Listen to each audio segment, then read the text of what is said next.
अभी board exam देने जाना है। आज मैं आप लोगों को वेक्टर अलजेब्रा चैप्टर का क्विक रिवीजन कराऊंगा और इससे रिलेटेड कुछ इंपॉर्टेंट क्वेश्चंस को सॉल्व कराऊंगा जो एग्जाम में काफ़ी हेल्प करेंगे आपको। एक चीज़ मैं बता दूं, अभी ये जो वीडियो मैं बना रहा हूँ बिल्कुल शॉर्ट में बनाऊंगा, जल्दी से हम इसको कवर करके फिर इंपॉर्टेंट क्वेश्चन सॉल्व करेंगे। बाद में हम इस वीडियो का जो कंप्लीट सिलेबस होगा वो चैनल पे अपलोड करेंगे। देखिए, वेक्टर अलजेब्रा क्या है। सबसे पहले मैं बात करूं इसमें फिजिकल क्वांटिटी क्या होती है। देखो, हर वो चीज जिसको मेजर की जा सकती है वो फिजिकल क्वांटिटी होती है। जिसको हम लोग क्या कर सकते हैं, मेजर कर सकते हैं, वो फिजिकल क्वांटिटी होती है। जैसे एग्जांपल के तौर पे अगर कोई आपसे कहे डिस्टेंस, तो डिस्टेंस को हम लोग मीटर में मेजर करते हैं, तो ये मेजर की जा सकती है, तो ये क्या है, फिजिकल क्वांटिटी। कोई कहे टाइम, तो टाइम को भी हम लोग मेजर कर सकते हैं ना, सेकेंड में। टेम्परेचर, इसको भी हम क्या करते हैं, मेजर कर सकते हैं डिग्री सेल्सियस में या केल्विन में। तो ये सब क्या है, फिजिकल क्वांटिटी, यानी जिनको हम लोग मेजर कर सकते हैं वो सब क्या होती है, फिजिकल क्वांटिटी होती है। और जैसे कुछ एग्जांपल हम ले लेते हैं, कोई कहे हॉनेस्टी, तो यार हॉनेस्टी को हम लोग मेजर नहीं कर सकते। कोई अगर आपसे कोई कहे कि आप 5 किलो हॉनेस्ट हो, तो इसका कोई मतलब है नहीं। लव, अब ये सब क्या है, इसको मेजर नहीं किया जा सकता, इसलिए फिजिकल क्वांटिटी नहीं है। जैसे आपसे कोई कहे नहीं यार मैं आपको 3 मीटर तक प्यार करता हूँ, तो इसका कोई मतलब नहीं है। देखिए, और भी एग्जांपल हम ले लेते हैं, जैसे फील, ये सब क्या है, इसको हम लोग मेजर नहीं कर सकते, तो ये क्या है, फिजिकल क्वांटिटी नहीं है। तो फिजिकल क्वांटिटी वो होता है जिसे हम लोग मेजर कर सकते हैं। अब देखिए, ये जो फिजिकल क्वांटिटी है, फिजिकल क्वांटिटी दो तरीके की होती है। एक होती है वेक्टर क्वांटिटी और दूसरा होता है स्केलर क्वांटिटी। तो इसको थोड़ा ध्यान से समझना, वेक्टर क्वांटिटी और स्केलर क्वांटिटी क्या है। देखो, कभी भी किसी चीज को जब हम लोग मेजर करते हैं तो एक चीज जो सबसे जरूरी है वो है मैग्नीट्यूड। इसके बारे में जानते हैं, जब हम किसी चीज को मेजर करेंगे तो मैग्नीट्यूड पहली चीज है। मैग्नीट्यूड क्या होता है, एक्चुअल में मैग्नीट्यूड होता है बेटा न्यूमेरिकल वैल्यू। अभी इसको हम डिटेल में जानेंगे। मैग्नीट्यूड का मतलब है न्यूमेरिकल वैल्यू। जैसे एग्जांपल के तौर पे अगर आप कह रहे हो कि हमारा घर यहाँ से 5 किलोमीटर है, तो जो 5 नंबर आप बता रहे हो यही क्या है, उसका मैग्नीट्यूड। अगर आप कह रहे हो कि आज का टेम्परेचर 20 डिग्री सेल्सियस है, तो जो आप ये 20 बता रहे हो ये क्या है, यही मैग्नीट्यूड है। तो जब भी हम किसी फिजिकल क्वांटिटी को नापते हैं, उसमें जो न्यूमेरिकल वैल्यू मिलती है वही क्या होती है, हमारी मैग्नीट्यूड। मैग्नीट्यूड के साथ साथ जब हम मेजर करते हैं तो एक चीज और जरूरत पड़ती है बेटा, वो है डायरेक्शन। वो क्या है, डायरेक्शन। जैसे एग्जांपल के तौर पे मैं अगर आपसे कह दूं कि यार ये गेट 5 न्यूटन का फोर्स लगा के खोलो, तो हमें आपको बताना पड़ेगा कि वो 5 न्यूटन का फोर्स किस डायरेक्शन में लगाना है। या हम अगर आपसे कह दें कि भाई हमारा घर यहाँ से 5 किलोमीटर है, तो शायद हम ना पहुंच पाए वहां। अगर हमें ये बता दें कि 5 किलोमीटर नॉर्थ में जाना है, तो हम वहां पहुंच सकते हैं। तो इसका मतलब कुछ क्वांटिटी ऐसी होती है जिसमें डायरेक्शन की जरूरत होती है। लेकिन ध्यान रखना, मैग्नीट्यूड तो कंपलसरी है, क्योंकि अगर आप मेजर कर रहे हो तो कुछ ना कुछ नंबर आपको मिलेगा ही, तो वो मैग्नीट्यूड है। लेकिन डायरेक्शन क्या है, ये ऑप्शनल है। डायरेक्शन की जरूरत पड़ भी सकती है और नहीं भी पड़ सकती है। तो याद रखना बेटा, स्केलर क्वांटिटी वो होती है जिसमें केवल मैग्नीट्यूड की जरूरत पड़ती है। इसमें किसकी जरूरत पड़ेगी, केवल मैग्नीट्यूड की जरूरत पड़ेगी, इसमें डायरेक्शन की कोई जरूरत नहीं होती। वेक्टर क्वांटिटी क्या है, इसको समझो। देखो, जैसा कि मैंने अभी बताया, किसी भी चीज को हम लोग मेजर करेंगे तो मैग्नीट्यूड की जरूरत तो पड़ेगी पड़ेगी। अगर केवल मैग्नीट्यूड की जरूरत पड़ रही है, डायरेक्शन की नहीं, तो उसे हम लोग कहते हैं स्केलर क्वांटिटी। और अगर मैग्नीट्यूड के साथ साथ डायरेक्शन की भी जरूरत पड़ रही है, अगर डायरेक्शन की भी जरूरत पड़ेगी, तो उससे कहते हैं हम लोग वेक्टर क्वांटिटी। तो एक्चुअल में ये जो चैप्टर है हमारा वेक्टर अलजेब्रा, इस पूरे चैप्टर में जो हमें डिस्कस करना है वो किसके बारे में करना है, वेक्टर क्वांटिटी के बारे में करना है। तो वेक्टर क्वांटिटी होती क्या है, ऐसी क्वांटिटी जिसको हम लोग जब मेजर करते हैं तो मैग्नीट्यूड और साथ साथ डायरेक्शन की भी जरूरत पड़ती है, उसे हम लोग वेक्टर क्वांटिटी कहते हैं।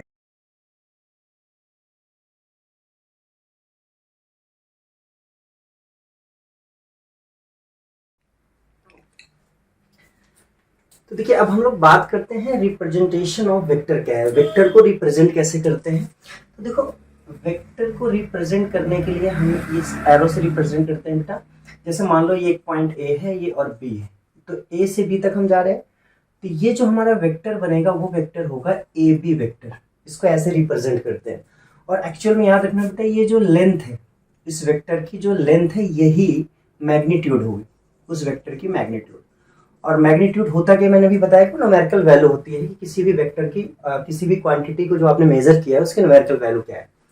तो ये वेक्टर हमारा ए बी, इसका रिप्रेजेंटेशन ये है। एक चीज और ध्यान रखना, जैसे मान लो हम ये ए पॉइंट है और ये बी है, तो हम ए से बी जा रहे हैं तो ये हो गया ए बी। मान लो फिर हम बी से ए आ रहे हैं, तो जब ए से बी जाएंगे तो ये ए बी वेक्टर ऐसे दिखाएंगे। जब बी से ए आ रहे हैं, ये एरो क्या बता रहा है, बी से ए की तरफ आ रहे हैं, तो इसे हम क्या करेंगे, इससे दिखाएंगे वी ए वेक्टर से।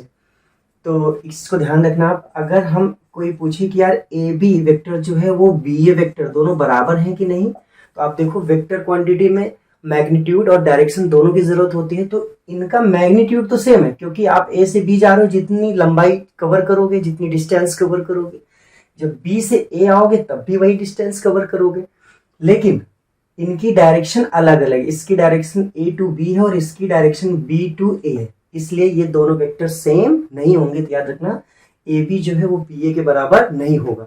हाँ, अभी हम बात करेंगे इससे कि अगर ए बी वेक्टर है और बी ए वेक्टर है तो ये इक्वल होगा कब, अगर एक की तरफ हम माइनस लगा दें। माइनस का मतलब ये होता है कि हम उसके रिवर्स डायरेक्शन में बात कर रहे हैं। इसका मतलब बी ए वेक्टर तो लिखा हुआ है, माइनस लग गया मतलब हम बी ए के रिवर्स में बात कर रहे हैं। इसका मतलब ये भी क्या हो गया, ए बी हो गया। इस केस में ये बराबर हो जाएगा। हाँ, अगर मैं बात करूं यार कि ए बी का जो मैग्नीट्यूड है, ये मॉड जो है ये मैग्नीट्यूड का सिंबल होता है, इसको डिटेल में भी हम बात करेंगे इसके बारे में। बी ए, तो आपको भी पता है कि मैं ए से बी जा रहा हूँ, जितनी लेंथ कवर कर रहा हूँ, बी से ए चलूंगा, लेंथ तो उतनी ही कवर करूंगा, तो ये मैग्नीट्यूड इसका सेम होता है। तो इन बातों को ध्यान रखना है आपको कि दो वेक्टर अगर रिवर्स हो जाए तो वेक्टर सेम नहीं होते हैं, हाँ माइनस के साथ सेम हो सकते हैं, उनका मैग्नीट्यूड सेम होता है। ठीक है, एक बात ये हो गई। दूसरी चीज आपको ध्यान ये रखना है, अब मैं बात करता हूँ types of vector. Types of vector, कितने तरह के वेक्टर होते हैं। तो देखो, जैसे मैं बात करूं जीरो वेक्टर, तो जीरो वेक्टर क्या होता है, अगर किसी वेक्टर का मैग्नीट्यूड जीरो आ जाए तो उसे हम लोग कहते हैं जीरो वेक्टर। यानी अगर क्या हो जाए, मैग्नीट्यूड जीरो के बराबर आ जाए। अच्छा, ये मैग्नीट्यूड निकालते कैसे, अभी थोड़ी देर बाद हम डिस्कस करेंगे इसके बारे में भी। अगर किसी का मैग्नीट्यूड जीरो है तो हम क्या बोलेंगे उसे, कि वो जीरो वेक्टर है। ऐसे ही यूनिट वेक्टर होता है। यूनिट वेक्टर क्या होता है, अगर किसी वेक्टर का मैग्नीट्यूड वन आ जाए, जैसे हमने कोई वेक्टर निकाला और उस वेक्टर का मैग्नीट्यूड क्या आ जाए, अगर मैग्नीट्यूड वन आ जाए तो उसे हम कहेंगे कि ये यूनिट वेक्टर है। और मैग्नीट्यूड कैसे निकाला जाता है और यूनिट वेक्टर बनाने का भी एक फंडा होता है, एक तरीका होता है, भी आगे हम बात करेंगे इसके बारे में। तो ये आपका यूनिट वेक्टर है।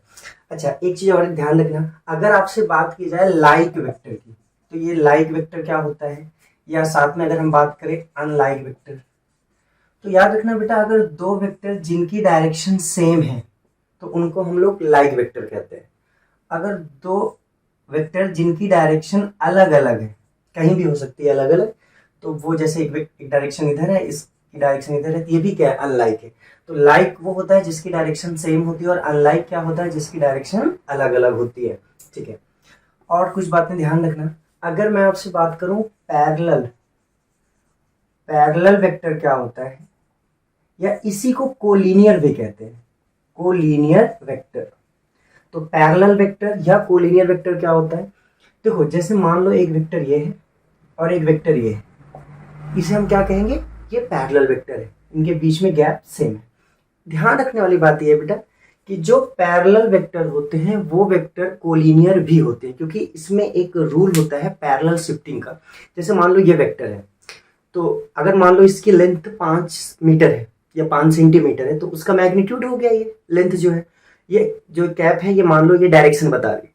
तो अब ये जो हमारा वेक्टर है 5 लेंथ और इसकी डायरेक्शन इधर है, अगर मैं इसको शिफ्ट करूं, मैं यहां पहुंचा दिया, अभी भी आप देखो लेंथ तो वही है, डायरेक्शन भी वही है, इसका मतलब जो वेक्टर पहले था ये अभी भी वही वेक्टर है।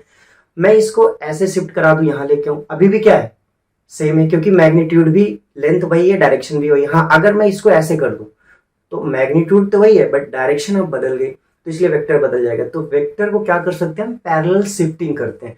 तो जैसे मान लो दो वेक्टर है, ये दोनों पैरेलल वेक्टर है, अब मैं इसको इधर ला सकता हूँ नहीं, क्योंकि अभी भी इसका मैग्नीट्यूड वही है और डायरेक्शन भी वही है।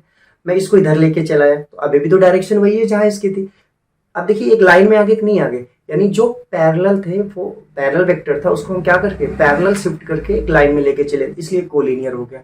तो जो पैरेलल वेक्टर होते हैं वो कोलिनियर भी होते हैं, क्योंकि हम इसको ऐसे शिफ्ट करा सकते हैं, इसको मैं यहाँ ले जाऊंगा इस वेक्टर को, फिर इसको मैं ऊपर की तरफ ले जा सकता हूँ, इस लाइन में ला सकता हूँ, इसलिए ये कोलिनियर वेक्टर होता है। तो जो पैरेलल होते हैं वो कोलिनियर भी होते हैं, ठीक है। अगर मैं आपसे बात करूँ नेगेटिव वेक्टर की, नेगेटिव वेक्टर क्या होता है, जैसे मैंने अभी बताया था यहाँ पे कि मान लो ए बी एक वेक्टर है, तो ए से बी डायरेक्शन है, अगर मैं बी से ए के बारे में बात करूंगा तो जो बी ए होगा वही नेगेटिव हो जाएगा किसका, ए बी का, यानी बी ए जो है वो माइनस ए बी हो जाएगा, ये है। और कुछ और ध्यान रखना, अगर मैं आपसे बात करूं, देखो एक चीज याद रखना बेटा, जैसे मान लो एक वेक्टर ये है और ये है, तो इस ये इनिशियल पॉइंट होता है और ये टर्मिनल पॉइंट होता है। जैसे कोई वेक्टर है ना, जैसे ये वेक्टर है मान लो, तो ये जहां से चला है ये इनिशियल पॉइंट होता है और ये टर्मिनल पॉइंट होता है। तो अगर दो वेक्टर का इनिशियल पॉइंट सेम है तो हम इसे कहते हैं को इनिशियल वेक्टर, ये को इनिशियल वेक्टर है। ऐसे दो वेक्टर का अगर टर्मिनल पॉइंट सेम है तो इसे हम लोग क्या कहते हैं, को टर्मिनल वेक्टर है। तो ये टाइप्स ऑफ वेक्टर्स हैं। अब हम लोग देखते हैं पोजीशन वेक्टर। देखो पोजीशन वेक्टर क्या होता है, इसको थोड़ा ध्यान से समझना, ये सबसे इंपॉर्टेंट टॉपिक है। देखो जैसे मान लो बेटा ये आपका मान लेते हैं, चलिए ये एक्स एक्सिस है, ये वाई एक्सिस है और ये जेड एक्सिस है, ठीक है। एक्स एक्सिस की तरफ जो यूनिट वेक्टर है वो आई कैप है, अभी इसके बारे में हम डिटेल से बात करने वाले हैं यूनिट वेक्टर के बारे में, ये आई कैप है। वाई की तरफ जो वेक्टर है यूनिट वेक्टर है वो जे कैप है और जेड की तरफ जो है के कैप है। इसका मतलब कहीं पे आई कैप लिखा है, तो देखो आई कैप यूनिट वेक्टर है इसलिए उसका मैग्नीट्यूड 1 होगा, मतलब किसी वेक्टर की लेंथ को वो चेंज नहीं कर पाएगा। सिर्फ आई कैप ये बताएगा कि ये वेक्टर एक्स एक्सिस पे है। ऐसे जे कैप, तो ये जो जे कैप है वो किसके बारे में बात करता है, ये बताता है कि ये वाई एक्सिस की बात हो रही है। ऐसे के कैप होता है, के कैप किसके बारे में बताता है कि ये जेड एक्सिस पे बात हो रही है। अब देखो समझो, मान लो एक्स एक्सिस पे हम ए डिस्टेंस चल रहे हैं, वाई एक्सिस पे हम बी डिस्टेंस चल रहे हैं और जेड एक्सिस पे हम सी डिस्टेंस चल रहे हैं। तो जैसे कार्टेशियन प्लेन में क्या होता है, जैसे मान लीजिए ये आपका कार्टेशियन प्लेन है, तो मान लो एक्स एक्सिस है, ये वाई एक्सिस है और ये जेड एक्सिस है। तो अगर यहाँ पे कोई पॉइंट है तो ये पॉइंट क्या होगा, एक्स पे कुछ चला होगा, वाई पे कुछ चला होगा और जेड पे भी कुछ चला होगा। इसका मतलब उसका एक्स का, वाई का और जेड का कोऑर्डिनेट होगा कुछ।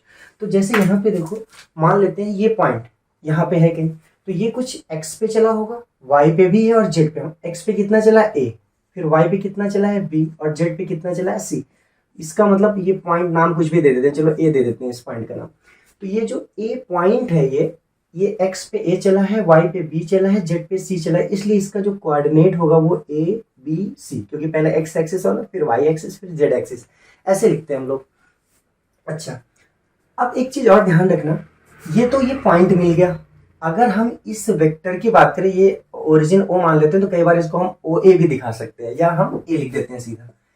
तो ए पॉइंट हमको पता है और उस पॉइंट का हमें वेक्टर बनाना है, तो वो क्या होगा, देखो ए पे कितना चला है, एक्स पे कितना चला है, ए चला है, और एक्सिस कौन सी है, एक्स एक्सिस है, वहां पे आई कैप है, मतलब ए आई कैप हो जाएगा, प्लस वाई पे कितना चला है बी और जे कैप होगा, क्योंकि वाई एक्सिस को जे कैप रिप्रेजेंट करेगा, तो B J cap, plus Z axis पे सी चला है और के कैप यूनिट वेक्टर जो होता है वो रिप्रेजेंट करता है जेड एक्सिस को, मतलब सी के कैप। तो ये हमारा उस पॉइंट का पोजीशन वेक्टर हो जाएगा। अब मैं अगर सीधी भाषा में बात करूं, अब आपको कोई पॉइंट, मान लो एक पॉइंट है 1, 2, 3, ये पॉइंट पता है, आपसे कोई कहे यार ए वेक्टर बता दो, तो ए वेक्टर क्या हो जाएगा, एक्स पे कितना चला 1, तो हम कहेंगे 1 आई कैप, 2 जे कैप, 3 के कैप। मान लो कोई वेक्टर बी है, वो है 2, 0, 5, कुछ भी इस तरह से दिया हुआ है, तो कोई कहे यार इस बी पॉइंट का जो वेक्टर है वो वेक्टर बता दो, तो क्या हो जाएगा, ये 2i और 0j और 5k, ये हो जाएगा हमारा। तो इस तरह से हम पोजीशन वेक्टर फाइंड कर लेते हैं। चलिए अब हम लोग एक काम करते हैं, ये तो हमने जान लिया कि अगर हमें पॉइंट पता हो तो उसका पोजीशन वेक्टर कैसे निकालते हैं। देखिए, थोड़ा मैं जल्दी में इन चीज़ों को बता रहा हूँ क्योंकि मेरा जो मोटिव है वो ये है कि हम आपको कुछ इंपॉर्टेंट क्वेश्चन करा दें इस चैप्टर से। तो इसलिए मैं बहुत जल्दी से चीज़ों को कवर कर रहा हूँ कि बस आपको एक बार रिकॉल हो जाए सारे टॉपिक कि क्या-क्या इस चैप्टर में था। अब देखिए, मान लो ए पॉइंट है, पता है हमें, तो उसका हम पोजीशन वेक्टर बना सकते हैं। अब ऐसे थोड़ा समझो, मान लो यहाँ पे एक पॉइंट ए है और एक पॉइंट यहाँ पे बी है। और इस ये है 1, 2, 3 और बी है 4, 5, 6। आपसे कोई पूछे ए बी बताओ, ए बी, इसका मतलब ए बी वेक्टर ए से बी की तरफ हम जा रहे हैं कुछ ऐसे। तो इनिशियल ये होगा, फाइनल ये होगा ए बी। क्या करेंगे हम, जो बाद वाला है उसमें से माइनस कर देंगे पहले वाले को। तो अगर आप देखो यहाँ पे ए बी वेक्टर है, मैं अगर बी वेक्टर की बात करूं तो बी वेक्टर भी तो बना सकते हैं हम लोग। यहाँ पे क्या हो जाएगा, 4i plus 5j plus 6k, ये बी वेक्टर बन जाएगा। अगर ए पॉइंट पता है तो हम लोग जरूरत पड़ने पे वेक्टर भी बना सकते हैं, 1i plus 2j plus 3k, ये हो सकता है। अब सुनो, मान लो यहाँ पे ए बी, ए बी क्या होता है, बी माइनस है, इसका मतलब बी में से हमें ए को माइनस करना है। मतलब 4i plus 5j plus 6k, ये बी वेक्टर है, इसमें से माइनस कर देना है ए को। ए क्या है हमारा, 1i plus 2j plus 3k, इसको माइनस करेंगे। तो आप देखो यहाँ पे ए बी वेक्टर क्या मिलेगा फिर हमें। अब 4i है, माइनस में 1i, तो क्या हो जाएगा, ये 3i हो जाएगा। 5j है और यहाँ ये जाएगा माइनस 2j हो जाएगा, तो ये क्या हो जाएगा 3j। और ये 6k है और माइनस 3k, ये भी क्या आएगा हमारा प्लस 3k। तो ये ए बी वेक्टर आएगा। इसका मतलब जैसे एग्जांपल के तौर पे अगर हमें पी क्यू निकालना है, कोई वेक्टर है पी क्यू, कोई आपसे पूछे पी क्यू निकालो, हम क्या करेंगे, क्यू में से माइनस कर देंगे किसको, पी से, तो पी को, तो क्या हो जाएगा, ये पी क्यू वेक्टर मिल जाएगा हमें। आइए अब हम आपको दो चीजें बताते हैं कि मैग्नीट्यूड कैसे फाइंड करते हैं और यूनिट वेक्टर कैसे निकाला जाता है। समझो, जैसे मान लो एक वेक्टर ए है, a1i plus b1j plus c1k, एक वेक्टर ए है। आपसे ये कहा जाए कि इस वेक्टर का मैग्नीट्यूड निकालो। तो मैग्नीट्यूड को हम ध्यान रखना, मैग्नीट्यूड को हम लोग मॉड में रिप्रेजेंट करते हैं। ये मॉड ए का मतलब क्या है, ए वेक्टर का हम मैग्नीट्यूड निकाल रहे हैं। वो कैसे निकलता है, अंडर रूट में आई के साथ जो है a1 है, मान लो a1 का स्क्वायर, जे के साथ जो है b1 है तो b1 का स्क्वायर, के साथ जो है c1 तो c1 का स्क्वायर, ये हो जाएगा उस वेक्टर का मैग्नीट्यूड। और मैग्नीट्यूड का एक्चुअल में मतलब ये होता है कि ये उस वेक्टर की लेंथ है। जैसे एग्जांपल के तौर पे ये कोई वेक्टर है, तो ये वेक्टर जब प्लेन में होगा तो उस प्लेन में इसकी कुछ लेंथ होगी ना, ये तो ज्योमेट्रिक रिप्रेजेंटेशन है, एरो से रिप्रेजेंट कर रहा हो, इसकी कुछ लेंथ होगी। मान लो ये वेक्टर ए है, कुछ ऐसे मान लेते हैं 2i प्लस जे प्लस के, कुछ ऐसे है ये वेक्टर। तो अब आपसे कोई कहे यार इस वेक्टर की लेंथ बताओ क्या है।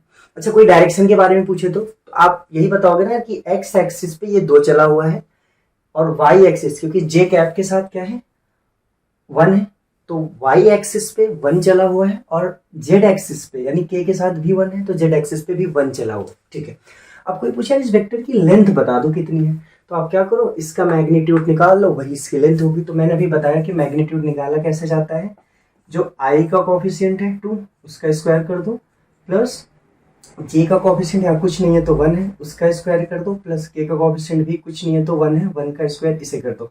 अब यहाँ पे क्या हो जाएगा, देखो ये हो जाएगा 4 प्लस 1 प्लस 1 मतलब रूट में 6, ये इस वेक्टर की लेंथ आ जाएगी जो इसका मैग्नीट्यूड होगा ये। तो इस तरह से हम लोग मैग्नीट्यूड फाइंड करते हैं। अब थोड़ा सा जान लेते हैं कि किसी वेक्टर का यूनिट वेक्टर कैसे निकालते हैं, इसको थोड़ा समझ लो ध्यान से। होता क्या बेटा, जैसे मान लो यही वेक्टर है हमारा a1i plus b1j plus c1k, ये वेक्टर है, हमें क्या करना है, इसका यूनिट वेक्टर निकालना है। तो याद रखो यूनिट वेक्टर को कैप से रिप्रेजेंट करते हैं। ए कैप मतलब ए का यूनिट वेक्टर, ये होता है ए वेक्टर, यानी जो वेक्टर दिया हुआ है वो वेक्टर आप लिख दो, नीचे उसी वेक्टर का मैग्नीट्यूड लिख दो, तो उस वेक्टर का क्या मिल जाता है, हमें यूनिट वेक्टर मिल जाता है। जैसे समझो, मान लो यहाँ पे ये वेक्टर है, तो ए का अगर हमें ए कैप निकालना है मतलब यूनिट वेक्टर निकालना है, तो क्या करेंगे हम लोग, पहले जो वेक्टर दिया है वही वेक्टर लिख देंगे। मतलब a1i plus b1j plus c1k, ये मैंने लिख दिया, अपॉन में ए का मैग्नीट्यूड, ए का मैग्नीट्यूड क्या हो जाएगा, a1 का स्क्वायर प्लस रूट में A1 का स्क्वायर प्लस B1 का स्क्वायर प्लस C1 का स्क्वायर। अब देखो थोड़ा समझने वाली बात ये बेटा यहाँ पे कि हम इसको IJK के फॉर्म में लिखते हैं, तो इसका मतलब ये एक नंबर आएगा वो इसके नीचे भी आ जाएगा, इसके नीचे भी और इसके नीचे, यानी A1 अपॉन में ये जो वैल्यू है A1 का स्क्वायर प्लस B1 का स्क्वायर C1, ये आई कैप इसके साथ अलग हो जाएगा। ऐसे B1 में भी यही वैल्यू आ जाएगी J कैप के साथ, और C1 के साथ भी ये वैल्यू आ जाएगी और ये K कैप के साथ। जिस एग्जाम्पल के तौर पे ये हमें दिया हुआ है ये वेक्टर, इसका हमें A कैप निकालना है। तो हमने क्या बताया, आप पहले वो वेक्टर लिख दो फिर उसका मैग्नीट्यूड लिख दो। तो देखो ये वेक्टर क्या दिया है हमें, 2i प्लस जे प्लस के, अपॉन में इसका मैग्नीट्यूड कितना है, √6। अब हम क्या करेंगे, इसको तीनों के नीचे लिख देंगे, मतलब 2 अपॉन में √6, यहाँ पे 2 अपॉन में √6 आई कैप अलग हो जाएगा, और 1/√6 जे कैप ये अलग हो जाएगा, और यहाँ पे भी 1 है तो 1/√6 के कैप ये अलग हो जाएगा। तो इस तरह से हम यूनिट वेक्टर फाइंड करते हैं किसी वेक्टर का। और याद रखना, जब भी कभी हम यूनिट वेक्टर निकालेंगे आप चेक कर लो, इसका मैग्नीट्यूड 1 ही आएगा। आप देखो जब इसका मैग्नीट्यूड निकालोगे आप, तो 2 अपॉन में √6 का स्क्वायर यानी ये हो जाएगा 4/6, और यहाँ क्या हो जाएगा 1/6, और यहाँ भी 1/6 यानी 6/6 कैंसिल होके 1 आ जाएगा। तो इसका मतलब किसी भी यूनिट वेक्टर का मैग्नीट्यूड हमेशा 1 आता है। ये तो पहले भी पता था हमें, अभी मैंने ये जाना कि वो यूनिट वेक्टर फाइंड कैसे करते हैं। आइए कुछ काम की बातें और बता देते हैं आप लोगों को, ध्यान रखना। जैसे मान लो एक वेक्टर ए है और एक वेक्टर बी है, आपने देखा कि ए वेक्टर बी के बराबर आ जा रहा है कुछ कॉमन लेने पे, तब हम कह देंगे कि भाई ए वेक्टर जो है और बी वेक्टर जो है उनकी डायरेक्शन सेम है। इनकी डायरेक्शन क्या है, इनकी डायरेक्शन सेम है। और याद रखना बेटा, जिनकी डायरेक्शन सेम होती है इसका मतलब वो पैरेलल वेक्टर है, क्योंकि अगर दो वेक्टर हैं उनकी डायरेक्शन सेम है तो वो पैरेलल है, क्योंकि कोलिनियर भी होंगे तब भी पैरेलल शिफ्टिंग से पैरेलल हो जाएंगे। देखो जैसे एग्जांपल के तौर पे मान लो एक वेक्टर है i + 2j + 3k, और एक वेक्टर b है वो है 3i + 6j + 9k। ये दो वेक्टर दिया है, आपसे पूछा जाए बताओ यार ये ए बी वेक्टर पैरेलल है कि नहीं है, मतलब इनकी डायरेक्शन सेम है कि नहीं है। तो आप इन दोनों वेक्टर में से कुछ कॉमन ले लो अगर हो रहा है, और कॉमन लेने के बाद दूसरा वाला वेक्टर मिल जाए तो हम कहेंगे हाँ भाई ठीक है ये पैरेलल वेक्टर है। जैसे एग्जांपल के तौर पे अगर मैं बी की बात करूं तो यहाँ 3 कॉमन हो जाएगा। जब 3 कॉमन लोगे तो यहाँ क्या मिलेगा, आई कैप और plus 2j cap plus 3k cap. अगर आप थोड़ा ध्यान से देखो तो ये बी वेक्टर जो है यहाँ 3, और ये क्या है ए वेक्टर, यही तो था, इसका मतलब मैं ऐसे लिख सकता हूँ। तो ये चीज ध्यान रखना, अगर दो वेक्टर हैं a = λb आ जाए, मतलब b में कुछ कॉमन लेने के बाद a के बराबर आ जाए, या b = λa आ जाए, मतलब a में कुछ कॉमन लेने पे लैम्डा के बराबर आ जाए। अगर ऐसी कंडीशन है तो हम कहेंगे कि a और b ये कैसे वेक्टर है, पैरेलल वेक्टर है, मतलब इनकी डायरेक्शन सेम है। तो इस बात को ध्यान रखना। और देखो थोड़ा ध्यान से, अगर मान लो ए वेक्टर है कुछ इस तरह से a1i + b1j + c1k, एक वेक्टर ये है। एक बी वेक्टर है a2i + b2j + c2k, ये दो वेक्टर है। अगर आपसे पूछा जाए कि यार ये वेक्टर पैरेलल है या नहीं है तो क्या करोगे, कॉमन लोगे, दूसरा मिल जाएगा तो हम कहेंगे हाँ पैरेलल है। अगर ये पूछा जाए बताओ परपेंडिकुलर है कि नहीं है, तो आपको क्या करना है बेटा, इनके जो कॉफिशिएंट है आई वाले के, जे वाले के और के वाले, इनको मल्टीप्लाई करके ऐड कर दो। जैसे a1 × a2 ये आई के साथ मल्टीप्लाई होकर ऐड हो गया, plus b1 b2 + c1 c2। अगर ये 0 के बराबर आ गया तब हम कहेंगे हाँ भाई ए वेक्टर जो था वो परपेंडिकुलर है बी वेक्टर के। याद रखना ये पैरेलल वेक्टर होने की कंडीशन है और ये परपेंडिकुलर होने की कंडीशन है। अब हम बात करते हैं डायरेक्शन रेशियो क्या होते हैं और डायरेक्शन कोसाइंस क्या होते हैं। इंपॉर्टेंट टॉपिक है, इसको समझना ध्यान से। देखो डायरेक्शन रेशियो पहले इसके बारे में बात कर लेते हैं हम लोग। जैसे बेटा मान लो कोई वेक्टर ए है तो मैंने लिख दिया a1i + b1j + c1k। आपको पता चल गया है कि इसका मतलब क्या है कि ए वेक्टर जो बना होगा यानी ए पॉइंट जो होगा वो x पे a1 चला है, y पे b1 चला और z पे c1 चला है, इसलिए उसका पोजीशन वेक्टर ये है। ठीक है, आपसे पूछा जाए इसका डायरेक्शन रेशियो क्या होगा, इसे हम लोग DRs कहते हैं। देखो डायरेक्शन रेशियो क्या होगा बेटा, जो i और j और k का कॉफिशिएंट है वही उसका dr होता है, सीधी सी बात है। मतलब A1 हो जाएगा, कॉमा B1, कॉमा C1, ये हमारा DR हो जाएगा। जैसे एग्जांपल के तौर पे अगर कोई कहते कि भाई एक P वेक्टर है 2i plus 3j minus 4k, आप बताओ ये P वेक्टर का DR क्या होगा, DR ऑफ P, तो आप क्या बताओगे, 2i के साथ है, j के साथ 3 है और k के साथ क्या है -4, ये हो जाएगा। अब देखना डायरेक्शन कोसाइन क्या होता है, इसको भी समझ लो। डायरेक्शन कोसाइन देखना थोड़ा ध्यान से इसे। बेटा होता क्या है, जो भी वेक्टर दिया है उसमें आई जे के साथ जो लिखा होता है उसका कोफिशिएंट है आई जे के का, वही DR होता है। डायरेक्शन कोसाइन क्या होता है, आप जो वेक्टर दिया है उसका यूनिट वेक्टर निकाल लो, और यूनिट वेक्टर निकालने के बाद जो आई जे के साथ होगा वो डीसीज होता है। जैसे एग्जांपल के तौर पे अगर आपसे बात ये की जाए कि ए वेक्टर का डीसी बताओ, DR पूछेगा तो आई जे के साथ जो है वही लिख दो। डीसीज पूछेगा तो पहले आप क्या कर लो, ए कैप निकाल लो, यानी उसका यूनिट वेक्टर निकाल लो।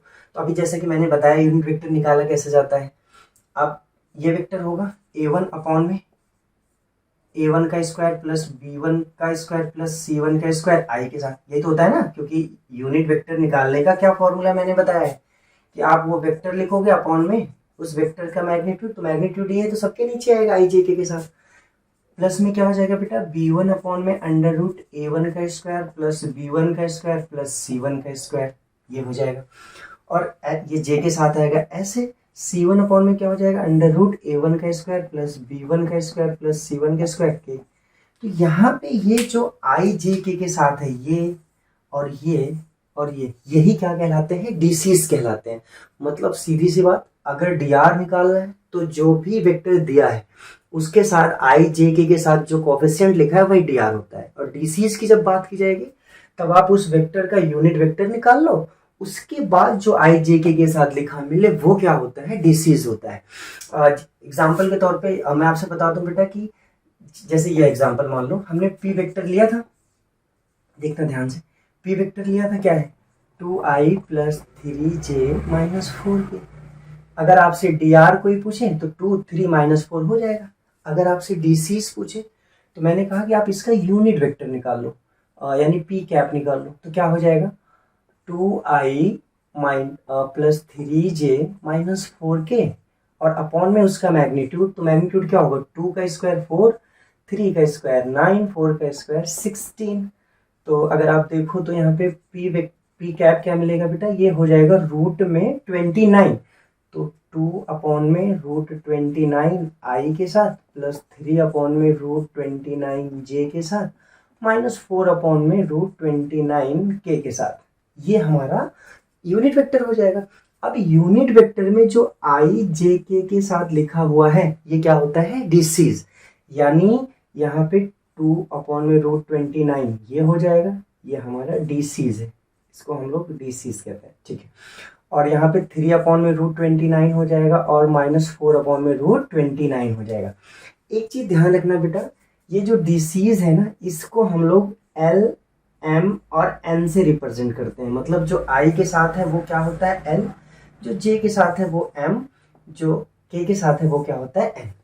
एक चीज और ध्यान रखना, आपको पता है ये यूनिट वेक्टर है, उसमें आई जे के कोफिशिएंट है।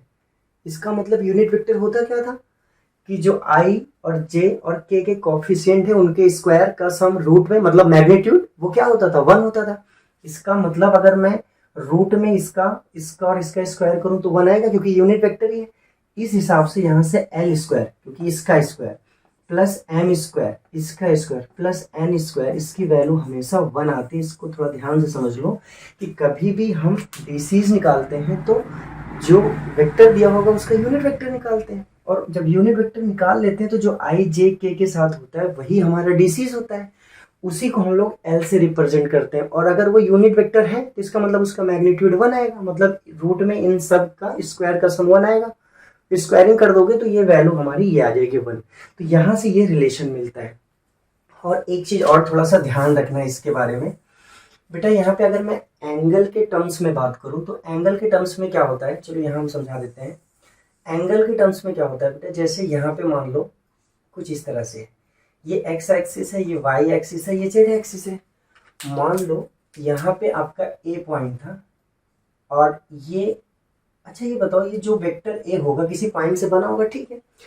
ये जो लाइन ज्वाइन करने से हमें मिल रही है, ये वाली लाइन, ये एक्स एक्सिस से कुछ एंगल बनाएगी कि नहीं बनाएगी? हम मान लेते हैं कि अल्फा बना रही है, और ये वाई के साथ भी कुछ एंगल बनाएगी।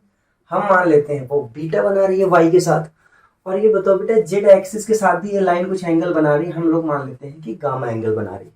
यानी जो वेक्टर हमारा OA है वो OA वेक्टर एक्स एक्सिस के साथ अल्फा एंगल बना रहा है, वाई एक्सिस के साथ बीटा बना रहा है, और जेड एक्सिस के साथ गामा बना रहा है। अब सुनो थोड़ा ध्यान से, आप मुझे ये बताओ जो L है वो क्या होता?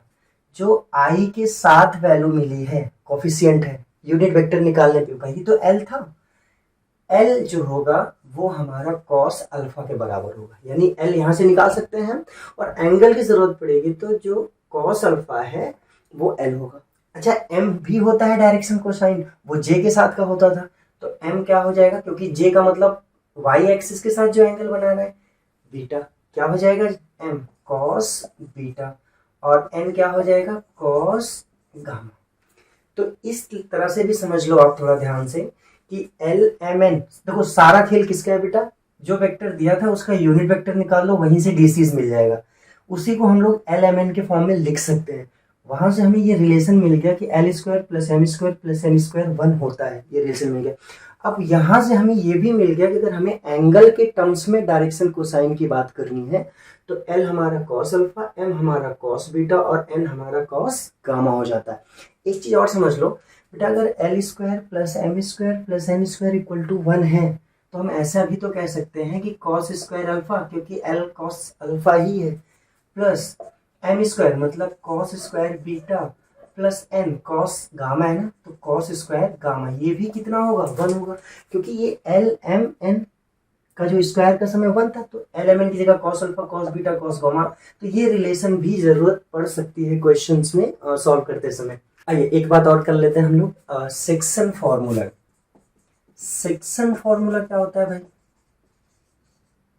देखो जैसे मान लो एक पॉइंट ये है, अच्छा ये बताओ अभी अब तो समझ में आ गया इतना, अगर ये पॉइंट हम मान लेते हैं ए है तो बेटा इसका ABC कुछ करके पॉइंट होगा, और जैसे ही पॉइंट है तो आप मुझे बताओ हम इसका, चलो A1 B1 C1 दे देते हैं, तो A1I plus B1J plus C1K, ये हम लोग वेक्टर बना सकते हैं कि नहीं बना सकते?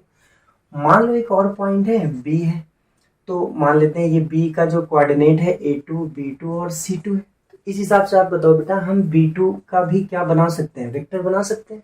क्या हो जाएगा A2I plus B2J plus C2K cap, ये भी हो गया। अब सुनो थोड़ा ध्यान से, सेक्शन फॉर्मूला क्या है, मान लो एक तीसरा पॉइंट इसके बीच में कहीं आ गया, कहीं पे भी आ गया, जब वो तीसरा वाला पॉइंट नाम कुछ रख देते हैं, चलो M रख देते हैं, ये तीसरा पॉइंट जब बीच में कहीं आ गया तो वो इस पॉइंट और इस पॉइंट को रेशियो में बांटेगा कि नहीं बांटेगा? तो जब रेशियो में बांटेगा, हम मान लेते हैं M रेशियो N में बांट रहा है, इसका नाम कुछ और रख देते हैं, P रख देते हैं, चलो। तो मान लो ये जो P पॉइंट है वो किस रेशियो में बांट रहा है, M रेशियो N में बांट रहा है। अच्छा यार ये भी पॉइंट था, ये भी पॉइंट है, तो ये भी तो पॉइंट होगा, तो ये पॉइंट भी हम मान लेते हैं XYZ कुछ है। अच्छा ये पॉइंट है तो इसका वेक्टर भी निकलेगा कुछ, तो इस P का मुझे वेक्टर निकालना है, पॉइंट के टर्म्स में नहीं वेक्टर के टर्म्स में। तो इस वेक्टर के बारे में हमें पता है, इस वेक्टर के बारे में पता है, हमें एक तीसरा वेक्टर P निकालना है जो उसको M रेशियो N में बांट रहा है। क्या करेंगे ध्यान से समझना, तो ये जो P वेक्टर होगा बेटा, हम इधर का रेशियो लेंगे तो इधर वाला वेक्टर ले लेंगे, जैसे इधर का रेशियो M है तो इधर का वेक्टर क्या है B वेक्टर, अभी जो वैल्यू होगी वो पुट कर देंगे हम, और M तो कोई नंबर होगा रेशियो में बांट रहे हैं, प्लस इधर का रेशियो लेंगे तो इधर का वेक्टर लेंगे, N ले रहे हैं तो A वेक्टर हो जाएगा, अपॉन में क्या हो जाएगा M प्लस N। ये ध्यान रखना और इसको याद रखना बेटा, ये इंटरनली के लिए होता है। इंटरनली का मतलब ये है कि दोनों पॉइंट के बीच में तीसरा पॉइंट आया है, बाहर नहीं है, क्योंकि रेशियो ऐसे भी हो सकता था कि ये पॉइंट यहाँ आ जाए, तो यहाँ से रेशियो और यहाँ से रेशियो हम लोग देख सकते हैं, तो ये इंटरनली के लिए फॉर्मूला होता है। अगर एक्सटर्नली की बात की जाए तो वो पॉइंट मान लो P इस बार बाहर आया, एक्सटर्नली का मतलब समझ लो, जैसे मान लो ये A पॉइंट था, ये B पॉइंट था, इस बार P यहाँ आ गया, तो इसके साथ मान लो वो m है और इसके साथ n है, तो m रेशियो ये n हो जाएगा। अब सुनो, इसमें क्या करना है आपको, कुछ भी नहीं करना भाई, जो ये प्लस साइन है इसको माइनस कर दो बस, और कुछ नहीं करना इसमें। मतलब M B minus N A upon में एम माइनस एन, ये पी हो जाएगा। एक चीज और ध्यान रखना बेटा, इसमें मिड पॉइंट निकालना होगा कभी, मिड पॉइंट का वेक्टर। अगर मान लो मिड पॉइंट, जैसे ये और ये बी पॉइंट था, ए पॉइंट, और पी इस बार बिल्कुल मिड में आ गया, बिल्कुल बीचों बीच में, मतलब इधर जितना है उतना इधर है, मतलब रेशियो क्या हो जाएगा, 1:1। इसका मतलब m 1 हो जाएगा और n भी 1 हो जाएगा। तो यहाँ 1 और 1 रखोगे तो ये a प्लस बी और 1 प्लस 1 2, तो सीधा आ जाएगा हमारा p vector a vector plus b vector upon में 2। तो हम लोग इससे डायरेक्ट निकाल सकते हैं। आइए हम लोग बात करते हैं ऑपरेशन ऑफ वेक्टर, यानी वेक्टर का एडिशन कैसे होता है, सब्ट्रैक्शन कैसे होता है और मल्टीप्लाई कैसे करते हैं वेक्टर का। देखो, जैसे मान लो दो वेक्टर हैं, उनका हमें क्या करना है, एडिशन करना है या सब्ट्रैक्शन करना है। तो बेटा यहाँ पे आपको कुछ नया नहीं करना है, जो आप सीखे हो अभी तक, बचपन से पढ़ते आए हो वैसे ही करना है।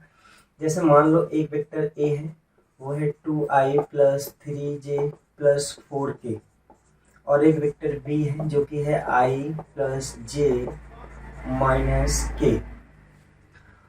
अब आपको a प्लस b निकालना है, यानी उन वेक्टर को ऐड करना है। तो आपको कुछ नहीं करना बेटा, जो i वाला, यानी लाइक टर्म्स जैसे हम लोग प्लस करते हैं और लाइक टर्म सब्ट्रैक्ट करते हैं वैसे ही करेंगे। तो 2i और i ये मिलके हो जाएगा 3i, और यहाँ 3i plus 3j plus j मिलके हो जाएगा 4j, और यहाँ पे अगर आप प्लस करोगे तो यहाँ पे क्या हो जाएगा 4, और यहाँ माइनस में 1 है तो ये कितना हो जाएगा, प्लस में 3k। तो ये हो जाएगा एडिशन, ऐसे होता है। अब हम बात करते हैं सब्ट्रैक्शन। मान लो a माइनस बी निकालना होता तो बिल्कुल वैसे ही लाइक टर्म्स को हम क्या करेंगे, सब्ट्रैक्ट कर देंगे। यहाँ 2i है, उसमें से i निकलेगा तो i हो जाएगा। यहाँ 3j है बेटा, यहाँ से 1j सब्ट्रैक्ट हो जाएगा तो क्या मिलेगा हमें, 2j होगी प्लस में, और यहाँ 4k है, उसमें से माइनस करना है 1। तो थोड़ा ध्यान रखना, ये कुछ ऐसे होगा, 4k है, उसमें से माइनस करना है, किसको करना है, -1k को करना है। तो ये माइनस माइनस क्या हो जाएगा, प्लस हो जाएगा, +1, यानी ये फाइनली 5k आ जाएगा। तो यहाँ पे क्या आ जाएगा, ये 5k। तो ये नॉर्मली जो हम लोग जैसे बचपन से पढ़े हैं कि लाइक टर्म को ऐड और सब्ट्रैक्ट करते हैं, वही काम यहाँ करना है। बट इनका प्रोडक्ट कैसे करते हैं, इसको थोड़ा ध्यान से समझो। प्रोडक्ट ऑफ वेक्टर्स, ये इंपॉर्टेंट है और इसी से ज्यादा क्वेश्चन आएंगे, ध्यान रखना आपके एग्जाम में। होता क्या है समझना इसमें बेटा, जब दो वेक्टर का प्रोडक्ट करना है तो दो तरीके से होता है प्रोडक्ट। एक होता है स्केलर प्रोडक्ट, यानी दो वेक्टर का स्केलर प्रोडक्ट। वेक्टर है दोनों लेकिन उनका जो प्रोडक्ट है वो स्केलर है। या दो वेक्टर का वेक्टर प्रोडक्ट, यानी दो वेक्टर हैं, उन दोनों वेक्टर का प्रोडक्ट करना है। एक तो स्केलर प्रोडक्ट होता है, दूसरा क्या होता है, उन्हीं दो वेक्टर का प्रोडक्ट करना है और वो वेक्टर प्रोडक्ट है। याद रखना बेटा, स्केलर प्रोडक्ट को हम लोग डॉट प्रोडक्ट भी कहते हैं, क्योंकि हम इसे डॉट से रिप्रेजेंट करते हैं, और वेक्टर प्रोडक्ट को हम लोग क्रॉस प्रोडक्ट कहते हैं, क्योंकि इसे हम क्रॉस से रिप्रेजेंट करते हैं। अब इसके बारे में हम डिटेल में बात करेंगे। तो चलिए जानते हैं कि स्केलर प्रोडक्ट क्या होता है। देखिए, बात करते हैं हम लोग स्केलर प्रोडक्ट की, और इसी को हम लोग क्या कहते हैं, डॉट प्रोडक्ट। देखो डॉट प्रोडक्ट क्या होता है। मान लो बेटा एक वेक्टर a है और एक वेक्टर b है, इनका हमें डॉट करना है, इसी को हम कहते हैं कि स्केलर प्रोडक्ट करना है। तो इसका जो फॉर्मूला होता है, a का मैग्नीट्यूड, पहले वाले वेक्टर का मैग्नीट्यूड लिखेंगे, इनटू में b का मैग्नीट्यूड, दूसरे वाले वेक्टर का मैग्नीट्यूड लिखेंगे, और फिर कॉस थीटा। अब थोड़ा ये समझ लो बेटा कि इसे हम लोग स्केलर प्रोडक्ट क्यों कहते हैं। देखो, आप देखो दो वेक्टर है a और b, इनका जो फॉर्मूला है a का मैग्नीट्यूड, b का मैग्नीट्यूड, कॉस थीटा। यार ये बताओ, a का मैग्नीट्यूड का मतलब क्या, कोई नंबर, क्योंकि ये लेंथ ही है। b का मैग्नीट्यूड का मतलब b का लेंथ, मतलब वो भी एक नंबर ही है। इसका मतलब ये एक नंबर मिला, ये एक नंबर मिला। कॉस थीटा की वैल्यू क्या आएगी, थीटा कोई एंगल होगा, उस पर एक फिक्स वैल्यू आएगी इसकी। तो इसका मतलब ये भी फिक्स है, कांस्टेंट है, ये भी कांस्टेंट है, ये भी। इसका मतलब यहाँ पे डायरेक्शन की कोई ज़रूरत नहीं है, सिर्फ नंबर ही है, यानी केवल मैग्नीट्यूड है। इसलिए इसको कहते हैं स्केलर प्रोडक्ट, क्योंकि दो वेक्टर का जब हम डॉट प्रोडक्ट करते हैं तो जो वैल्यू मिलती है वो ओवरऑल, ये जो वैल्यू है पूरी की पूरी, ये कैसी वैल्यू मिलती है? स्केलर मिलती है, इसलिए हम इसको स्केलर प्रोडक्ट कहते हैं। ठीक है, अब सुनो बेटा, यहाँ पे कुछ बातें जानने वाली है। वो ये है कि अगर कभी ए डॉट बी जीरो दिख जाए आपको, तो आप खुद सोच लो ए डॉट बी जीरो कब हो सकता है।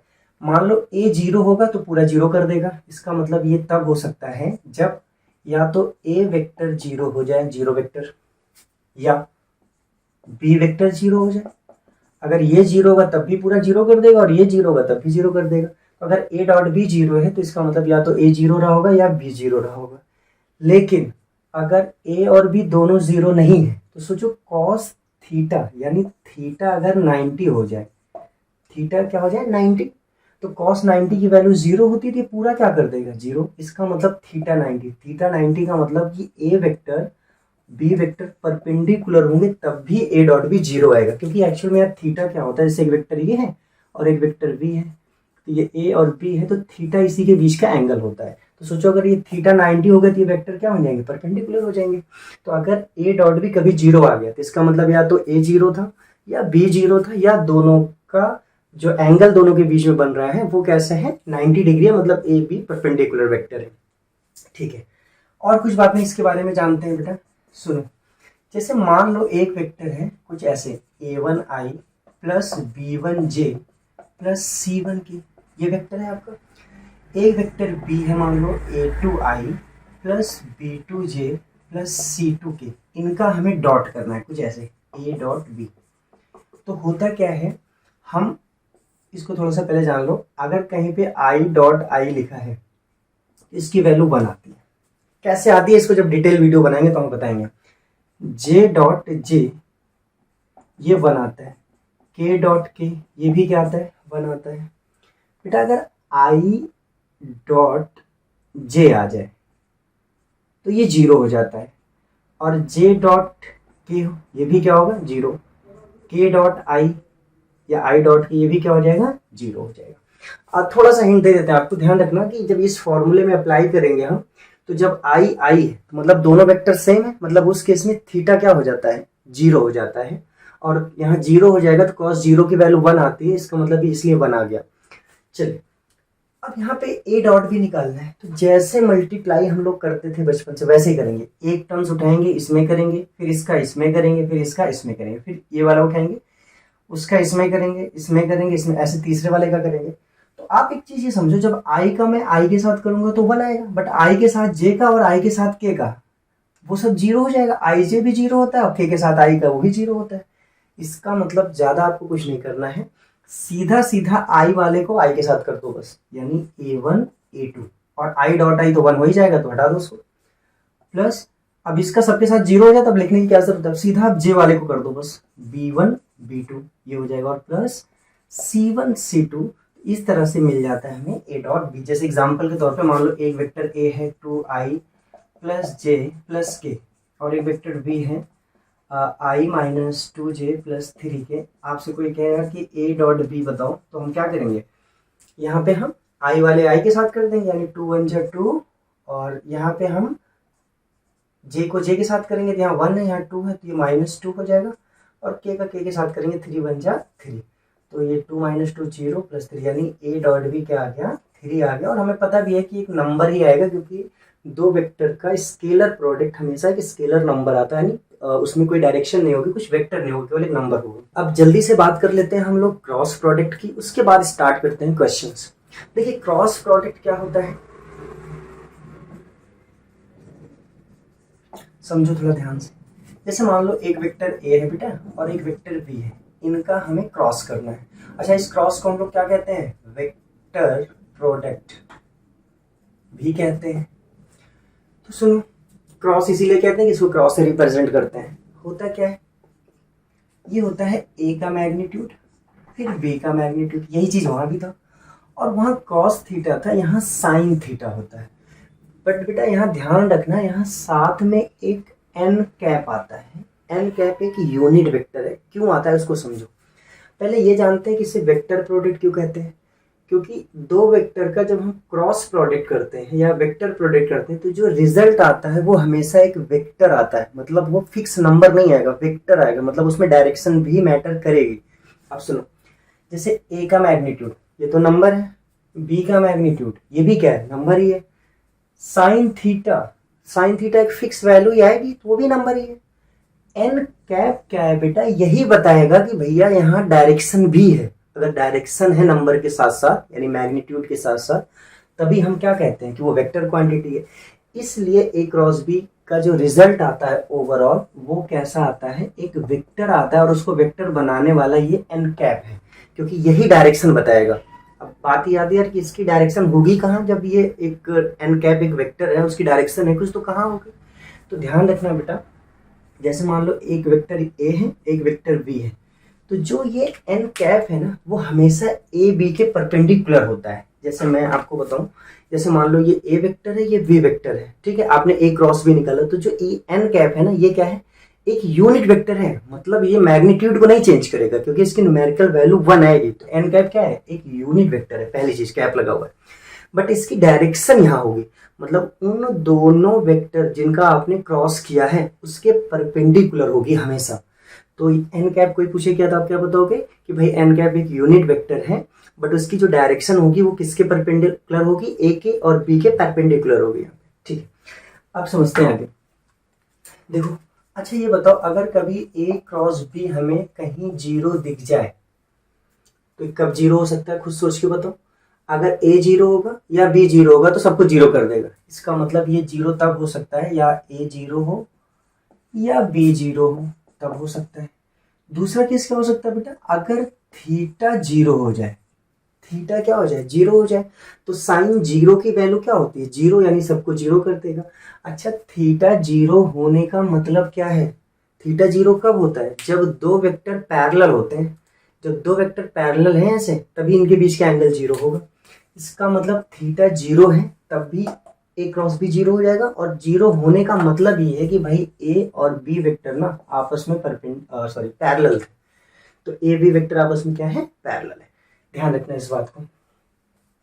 और कुछ बातें हम जान लेते हैं बेटा। एक चीज ये ध्यान रखना कि मान लो आपको एक वेक्टर ए दे दिया है कुछ ऐसे a1i plus b1j plus c1k, और एक वेक्टर बी दे दिया है कुछ ऐसे a2i plus b2j plus c2k, और इनको फाइंड करना है ए क्रॉस बी, पूछ रहा है आपसे कि ए क्रॉस बी बताओ कितना होगा। तो देखो, इसको फाइंड करने के दो तरीके होते हैं, तो आपको क्या करना है, जो आसान सा तरीका है यानी डिटर्मिनेंट की हेल्प से उसको सॉल्व करते हैं, हम वो अभी बता रहे हैं, बाकी बाद में हम कंप्लीट बताएंगे इसको। अभी आप जान लो कि डायरेक्ट कैसे सॉल्व करते हैं इसको। तो मान लो ए क्रॉस बी निकालना है, तो आप क्या करोगे, आई कैप जे कैप और के कैप ये लिख देंगे हम लोग ऐसे। उसके बाद क्या करेंगे, जो ए वेक्टर का कॉफिशिएंट है, जैसे क्या है a1 b1 c1, a1 b1 c1 ये सेकेंड रो में लिख देंगे, और बी वेक्टर के जो कॉफिशिएंट है जैसे a2 b2 c2 ये हम तीसरे रो में लिख देंगे। उसके बाद जैसे डिटर्मिनेंट सॉल्व करते हैं वैसे हम सॉल्व करेंगे, आपको पता है ना कैसे सॉल्व करते हैं, हम इसको प्लस माइनस और प्लस के साथ लेंगे। तो पहले क्या लेंगे, आई कैप, उसके बाद ये रो, ये कॉलम छूटेगा, ये रो छूटेगा, इसको इससे मल्टीप्लाई करेंगे इससे, और फिर इसको इससे, क्या हो जाएगा b1 c2 minus c2 b2, फिर क्या करेंगे हम माइनस जे लेंगे, ये रो छूटेगा, कॉलम छूटेगा और ये रो छूटेगा, तो क्या हो जाएगा जे के साथ a1 c2 minus a2 c1। ऐसे ऐसे हम लोग के का कर लेंगे, के का होगा प्लस के साथ, और ये कॉलम छूटेगा ये रो छूटेगा, इसको इससे मल्टीप्लाई, इसको इससे मल्टीप्लाई करके। एक चीज और देखिए, जैसे मान लो एक ट्रायंगल है ऐसे कुछ, इसके दो एडजेसेंट वेक्टर आपको दे दिया गया है, मान लो ये वेक्टर ए है और ये बी है। अच्छा, मैं एक चीज और बता दूं कि इसमें ट्रायंगल लॉ और पैरेललोग्राम लॉ भी था, उसको मैंने नहीं बताया क्योंकि अभी मैं सिर्फ इंपॉर्टेंट जो चीजें हैं वो आपको बता के आपके कुछ इंपॉर्टेंट क्वेश्चंस कराना चाह रहा हूँ, इसलिए अभी उसे नहीं बताया मैं। अब सुनो, जैसे ए और बी ये दो वेक्टर है, एक ट्रायंगल की एडजेसेंट साइड है, तो यार इस ट्रायंगल का एरिया भी तो कुछ होगा, तो हमें क्या करना होगा, अगर कभी एरिया निकालना हो ट्रायंगल का तो वो हो जाएगा 1/2 ए क्रॉस बी, ए क्रॉस बी का मैग्नीट्यूड, यानी उन दोनों वेक्टर का क्रॉस प्रोडक्ट निकाल लें हम लोग 1/2 के साथ मल्टीप्लाई करके, वही एरिया होगा ट्रायंगल का, एरिया ऑफ ट्रायंगल। अच्छा, अगर कभी एरिया ऑफ पैरेललोग्राम पैरेललोग्राम की बात करें तो आपको पता है पैरेललोग्राम क्या होता है। ये वेक्टर है, इसके पैरेलल यहाँ और यहाँ कुछ इस तरह से होता है, मतलब इसी का डबल हो जाता है। तो दो एडजेसेंट साइड जो ट्रायंगल की थी वही पैरेललोग्राम की भी होगी। तो उसमें तो आपको कुछ नहीं करना, सिर्फ ए क्रॉस बी निकाल लेना, वही क्या होगा, एरिया ऑफ पैरेललोग्राम होगा। तो चलिए अब हम लोग स्टार्ट करते हैं कुछ इंपॉर्टेंट क्वेश्चंस। ये आप एक बेसिक नॉलेज था इस चैप्टर से रिलेटेड। अब हम आपको कम से कम 15 से 20 क्वेश्चंस इस चैप्टर से करा दे रहे हैं, ये आप जरूर करके जाना। तो चलिए हम लोग कुछ इंपॉर्टेंट क्वेश्चंस करते हैं वेक्टर अलजेब्रा से रिलेटेड। आप लोग ये जितने भी क्वेश्चन मैं करवा रहा हूँ इस वीडियो में, इनको जरूर करके जाना एग्जाम के लिए। आप देखोगे कि इससे बाहर के क्वेश्चन नहीं आएंगे। देखिए जैसे यहाँ पे एक बहुत ही छोटे से क्वेश्चन से स्टार्ट करते हैं। दिया है कि 2i plus 3j equal to में xi प्लस yj, तो x और y की वैल्यू बताओ। देखो ये अगर दो वेक्टर इक्वल हैं तो उनके i j k के जो कोफिशिएंट होंगे वो सेम होंगे, मतलब यहाँ x इक्वल टू कितना आएगा 2, और y की वैल्यू कितनी आ जाएगी 3। विद साइन होता है, अगर यहाँ -3 होता तो y की वैल्यू -3 हो जाती। ये पहला क्वेश्चन था जो बिल्कुल ही आसान है। दूसरा भी क्वेश्चन देखिए, वो भी बिल्कुल आसान है। आपसे कह रहा है कि find the magnitude of the vector this. एक वेक्टर ए है, हमें इसका मैग्नीट्यूड निकालना है। तो मैग्नीट्यूड कैसे निकाला जाता है, जो आई का वेक्टर है उसका स्क्वायर प्लस जो जे के साथ है आई का जो मैग्नीट्यूड है और जो जे का मैग्नीट्यूड है -2 उसका स्क्वायर, और के का जो मैग्नीट्यूड है उसका स्क्वायर।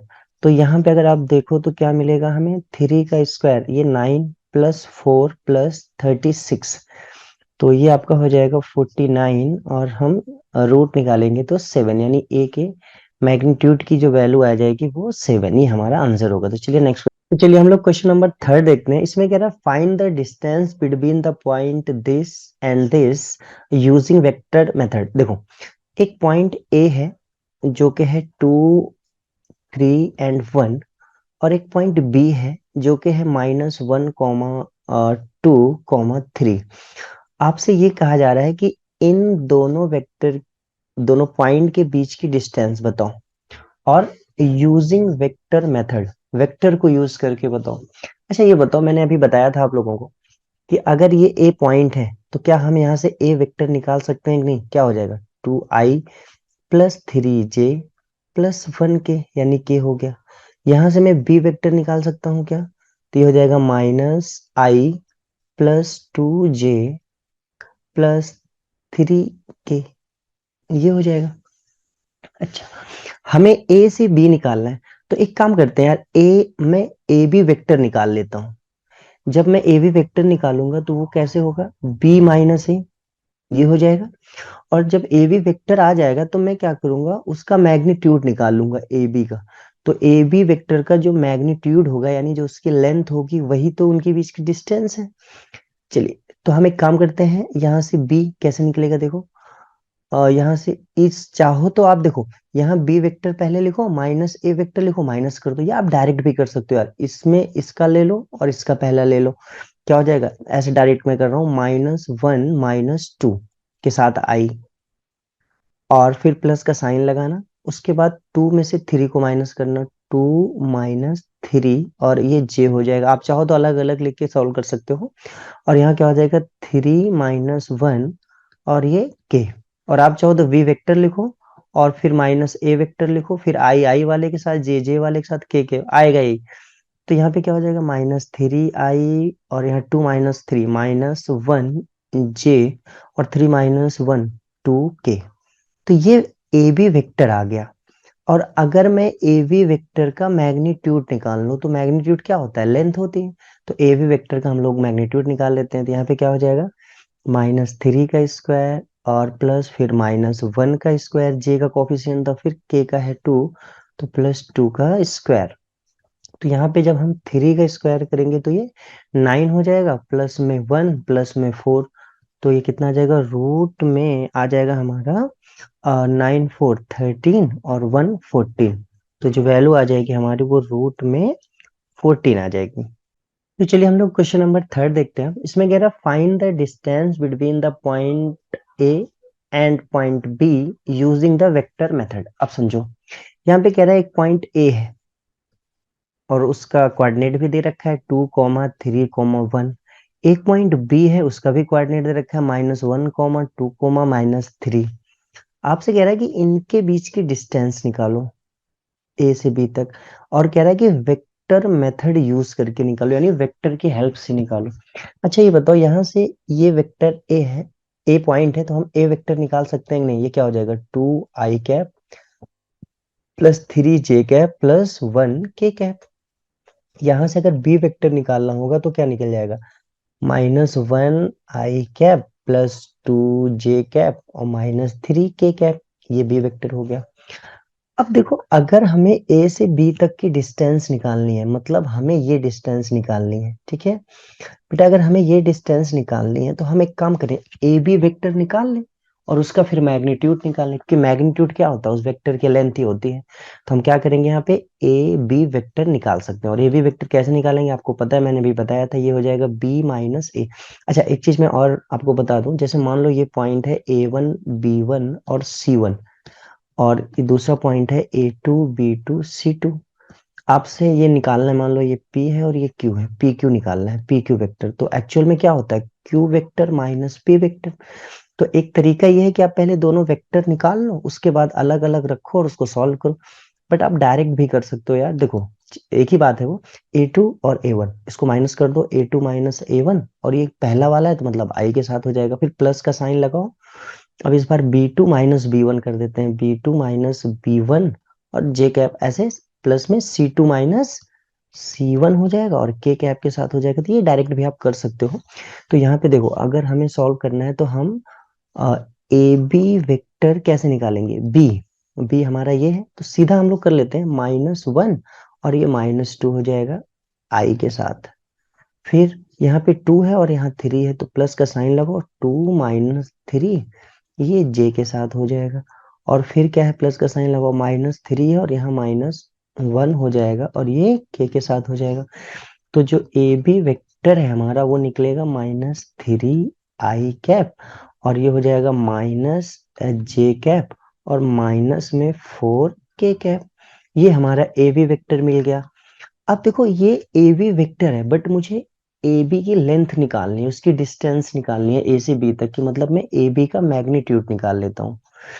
तो ए बी का मैग्नीट्यूड कैसे निकलेगा, आई का जो कोफिशिएंट है उसका स्क्वायर प्लस जो जे का कोफिशिएंट है -1 उसका स्क्वायर, और उसके बाद हम क्या करेंगे, प्लस -4 का स्क्वायर। तो ये क्या हो जाएगा, 3 का स्क्वायर करोगे 9 प्लस में 1 प्लस में 16, तो यहाँ पे कितना आ जाएगा, ये 26, रूट में 26। ये हमारा आंसर होगा इसका मैग्नीट्यूड, जो ए से बी तक का होगा। चलिए हम लोग नेक्स्ट क्वेश्चन देखते हैं। देखिए इसमें कह रहा है find the unit vector in the direction of this. इसमें कह रहा है कि एक वेक्टर है, मान लेते हैं ए है, ये ए वेक्टर है हमारा 3i cap -6j cap plus 2k cap. ये हमारा वेक्टर है। आपसे कहा जा रहा है कि इसका यूनिट वेक्टर निकालो। तो मैंने आपको बताया था कि जो यूनिट वेक्टर होता है उसे हम कैप से रिप्रेजेंट करते हैं, ए कैप। वो क्या होता है, ए वेक्टर का मैग्नीट्यूड, सॉरी ए वेक्टर अपॉन में ए वेक्टर का मैग्नीट्यूड, ये होता है ए कैप निकालने का फॉर्मूला। तो हम लोग क्या करेंगे, देखो सबसे पहले ए का मैग्नीट्यूड निकाल लेते हैं क्योंकि उसकी जरूरत पड़ेगी हमें। तो क्या हो जाएगा, ये 3 का स्क्वायर प्लस ये -6 का स्क्वायर प्लस 2 का स्क्वायर, तो कितना हो गया, ये 9 प्लस 36 प्लस 4, मतलब अगर हम ए का मैग्नीट्यूड निकालेंगे तो ये रूट में 49 मतलब 7। तो ए का मैग्नीट्यूड आ गया।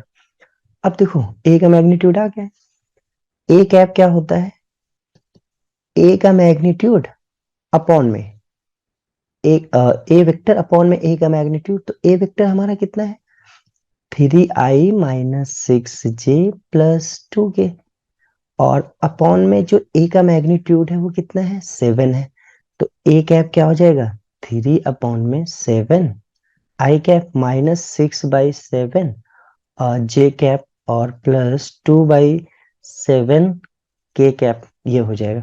तो ये हमारा यूनिट वेक्टर है। और याद रखना कि जो यूनिट वेक्टर होता है उसका मैग्नीट्यूड 1 होता है। अगर मैं इसका मैग्नीट्यूड निकालूंगा तो वैल्यू 1 आएगी, इसका मैग्नीट्यूड 1 आएगा, ठीक है, क्योंकि किसी भी यूनिट वेक्टर का मैग्नीट्यूड हमेशा 1 आता है। तो आइए हम लोग नेक्स्ट क्वेश्चन देखते हैं, क्वेश्चन नंबर 5। इसमें कह रहा है find the unit vector in the direction of a plus B if a this है और b की वैल्यू ये दी हुई है। देखो बिल्कुल पिछले वाले क्वेश्चन की जैसा ही है, इसमें हमें यूनिट वेक्टर ही निकालना है, लेकिन किसका निकालना है? ए का नहीं निकालना, ना ही बी का निकालना, हमें ए प्लस बी का निकालना है।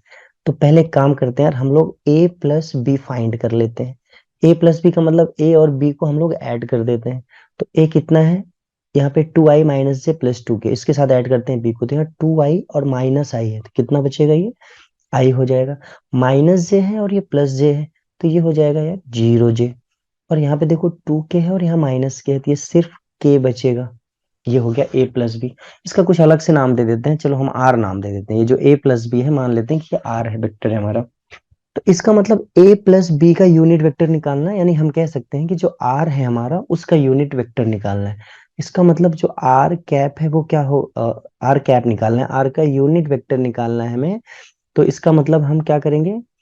आर कैप निकालेंगे। आर कैप क्या होता है? आर वेक्टर अपॉन में आर उसी वेक्टर का मैग्नीट्यूड।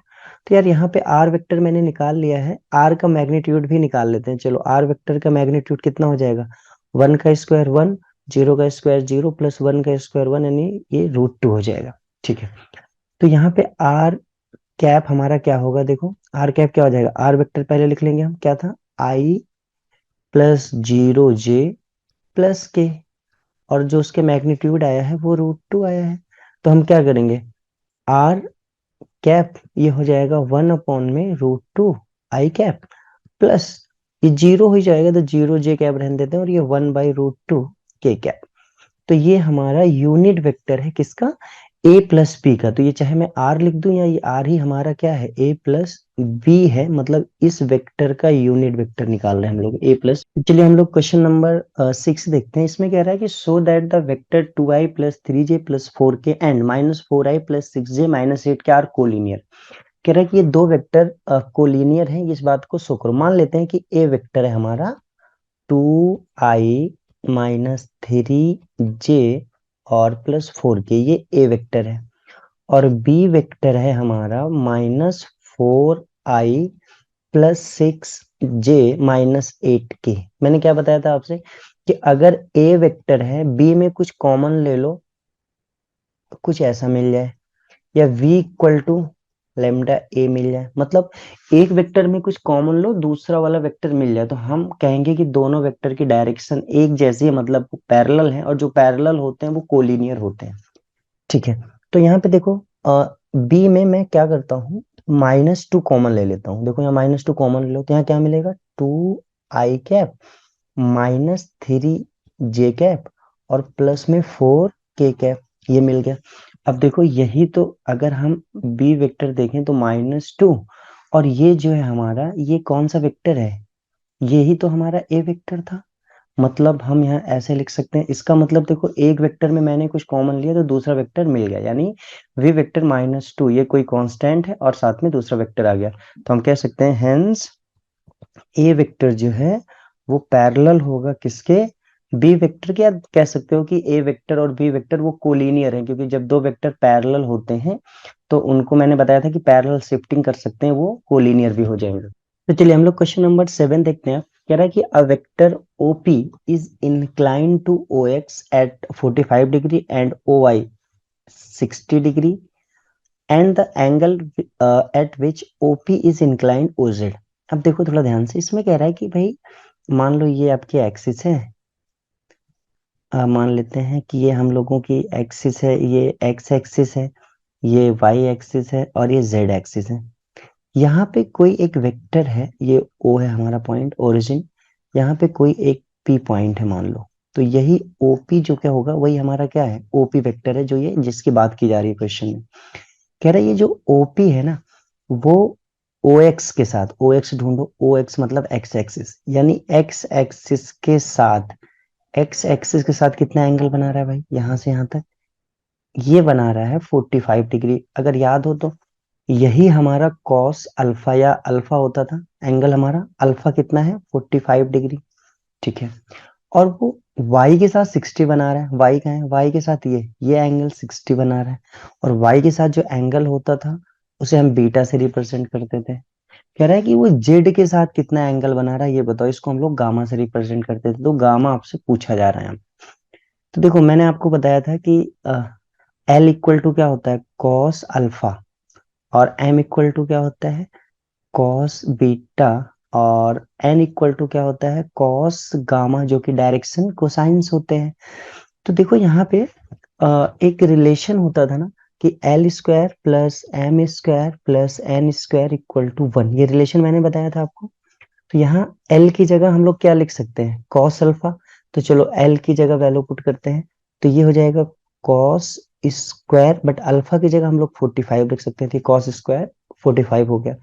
यहाँ पे हम लोग क्या लिख सकते हैं, कॉस स्क्वायर 60 डिग्री, और यहाँ plus N square equal to में वन, ये हो गया। अब देखो यहाँ पे cos 45 की वैल्यू होती है 1/√2। तो 1/√2 का हम लोग स्क्वायर करेंगे, 1/√2 का स्क्वायर करेंगे क्योंकि cos स्क्वायर है, ये हो जाएगा। cos 60 की वैल्यू क्या होती है भाई, cos 60 की वैल्यू होती है 1/2, और इसका स्क्वायर करेंगे, प्लस में एन स्क्वायर ऐसे रहने देते हैं इक्वल टू में वन। तो अब देखो यहाँ पे थोड़ा ध्यान से आप लोग 1/2 का स्क्वायर करोगे तो क्या मिलेगा हमें, ये 1/√2 का स्क्वायर करोगे तो 1/2 हो जाएगा, और इसका स्क्वायर करोगे तो 1/4 हो जाएगा, प्लस में एन स्क्वायर इक्वल टू में वन। तो अब यहाँ पे सॉल्व कर लेते हैं हम लोग, 4 एलसीएम ले लो, 2 2 जब 4, यहाँ 2 आ जाएगा, 4 और यहाँ 1 हो जाएगा, प्लस में एन स्क्वायर इक्वल टू में वन। अब यहाँ पे देखो ये 3/4 हो जाएगा, तो एन स्क्वायर इक्वल टू क्या हो जाएगा, 1 - 3/4, यानी एन स्क्वायर इक्वल टू 4 1 जो 4 - 3, यानी 1/4 आएगा। तो जब हम एन की वैल्यू निकालेंगे तो अंडर रूट में 1/4 आ जाएगा, ये 1/4 है और ये रूट में हो जाएगा। तो मैं यहाँ पे कर देता हूँ, देखो तो एन की वैल्यू कितनी हो जाएगी, ±1/2। तो देखो यहाँ पे थोड़ा ध्यान रखना है बेटा आपको कि एन जो होता है वही हमारा कॉस गामा होता है, यानी कॉस गामा की वैल्यू आ गई 1/2 प्लस माइनस में। तो याद रखना ये अगर हम 60 डिग्री की बात करेंगे तो गामा की वैल्यू 60 जब होगा उस पे प्लस में 1/2 होगा, और जब 120 रखेंगे तो उसमें माइनस आ पाएगा, यानी जो गामा की वैल्यू आ जाएगी वो कितनी आ जाएगी, 60 डिग्री एंड 120 डिग्री, क्योंकि प्लस माइनस दोनों में आंसर है। तो आइए हम लोग क्वेश्चन नंबर 8 देखते हैं। इसमें कह रहा है कि if a vector makes angle alpha beta gamma with the O X O Y and O Z respectively, prove that sine square alpha plus sine square beta plus sine square gamma equal to 2। देखो कह रहा है जो एक vector कोई ए है वो alpha angle बना रहा है किसके, ओ एक्स के साथ, हमें पता है वही एल होता है, यानी एल मिल गया हमें कॉस अल्फा, और एम मिल गया हमें कॉस बीटा जो वाई के साथ बन रहा, और एन मिल गया कॉस गामा, ये मिल गया। अच्छा ये तो गिवन है, और ये प्रूव करना है हमें कि ये value sign square alpha plus sine square beta plus sine square gamma 2 के बराबर होता है। तो देखो हमें पता है कि L square plus M square plus N square equal to क्या होता है, वन होता है। तो एल की जगह हम लोग क्या लिख सकते हैं, कॉस अल्फा, यानी cos square alpha plus cos square beta plus cos square gamma equal to one हो गया। अब देखो थोड़ा ध्यान से, हमें कॉस नहीं चाहिए, जो प्रूफ करना चाहिए वो करना है हमें वो साइन में चाहिए। तो हम कॉस को कन्वर्ट कर लेते हैं साइन में, तो कॉस स्क्वायर, ये फॉर्मूला हमें पता है ना, sine square theta plus cos square theta equal to one होता है। तो यहाँ से कॉस स्क्वायर थीटा क्या हो जाएगा, 1 - साइन स्क्वायर थीटा। तो कॉस स्क्वायर अल्फा की जगह क्या लिख सकते हैं, 1 - साइन स्क्वायर अल्फा, और यहाँ पे क्या लिख सकते हैं, 1 - साइन स्क्वायर बीटा, और यहाँ पे हम लिख सकते हैं 1 - साइन स्क्वायर गामा, और इधर वन था ही। देखिए यहाँ पे अब एक काम करते हैं हम, 1 1 1 तीनों प्लस में है तो कितना हो जाएगा, 3 हो जाएगा, और माइनस माइनस में यहाँ पे क्या हो जाएगा, साइन स्क्वायर अल्फा, और माइनस में ही है साइन स्क्वायर बीटा, और माइनस में है sine square gamma equal to में वन। 3 प्लस में उधर जाएगा माइनस में हो जाएगा, तो minus sine square alpha minus sine square beta minus sine square gamma equal to 1 - 3। अब देखो यहाँ पे माइनस कॉमन ले लें क्या, जब माइनस कॉमन लोगे तो अंदर क्या मिलेगा, sign square alpha plus cos sorry sine, ये साइन है हमारा, तो क्या हो जाएगा यहाँ पे sign square alpha plus sine square beta, और यहाँ प्लस साइन स्क्वायर गामा, और यहाँ बचेगा -2।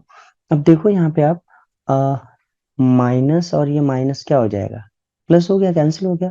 तो फाइनली क्या आ गया, sine square alpha plus sine square beta plus sine square gamma equal to 2।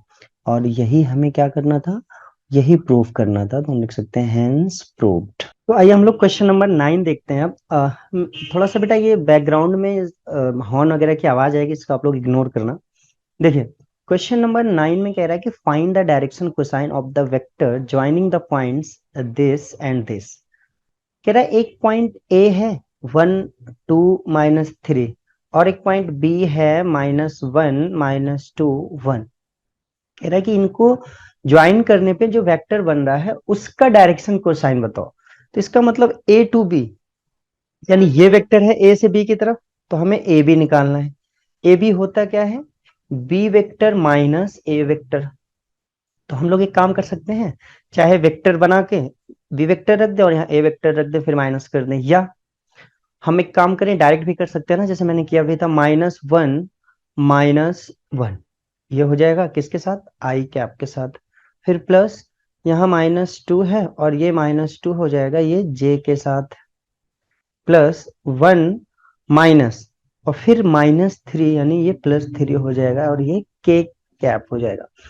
तो यहाँ पे ये जो ए बी वेक्टर है हमारा, ए बी वेक्टर क्या आ गया, -1 -2 आई कैप -4 जे कैप और प्लस में 4 के कैप, ये आ गया हमारा ए बी वेक्टर।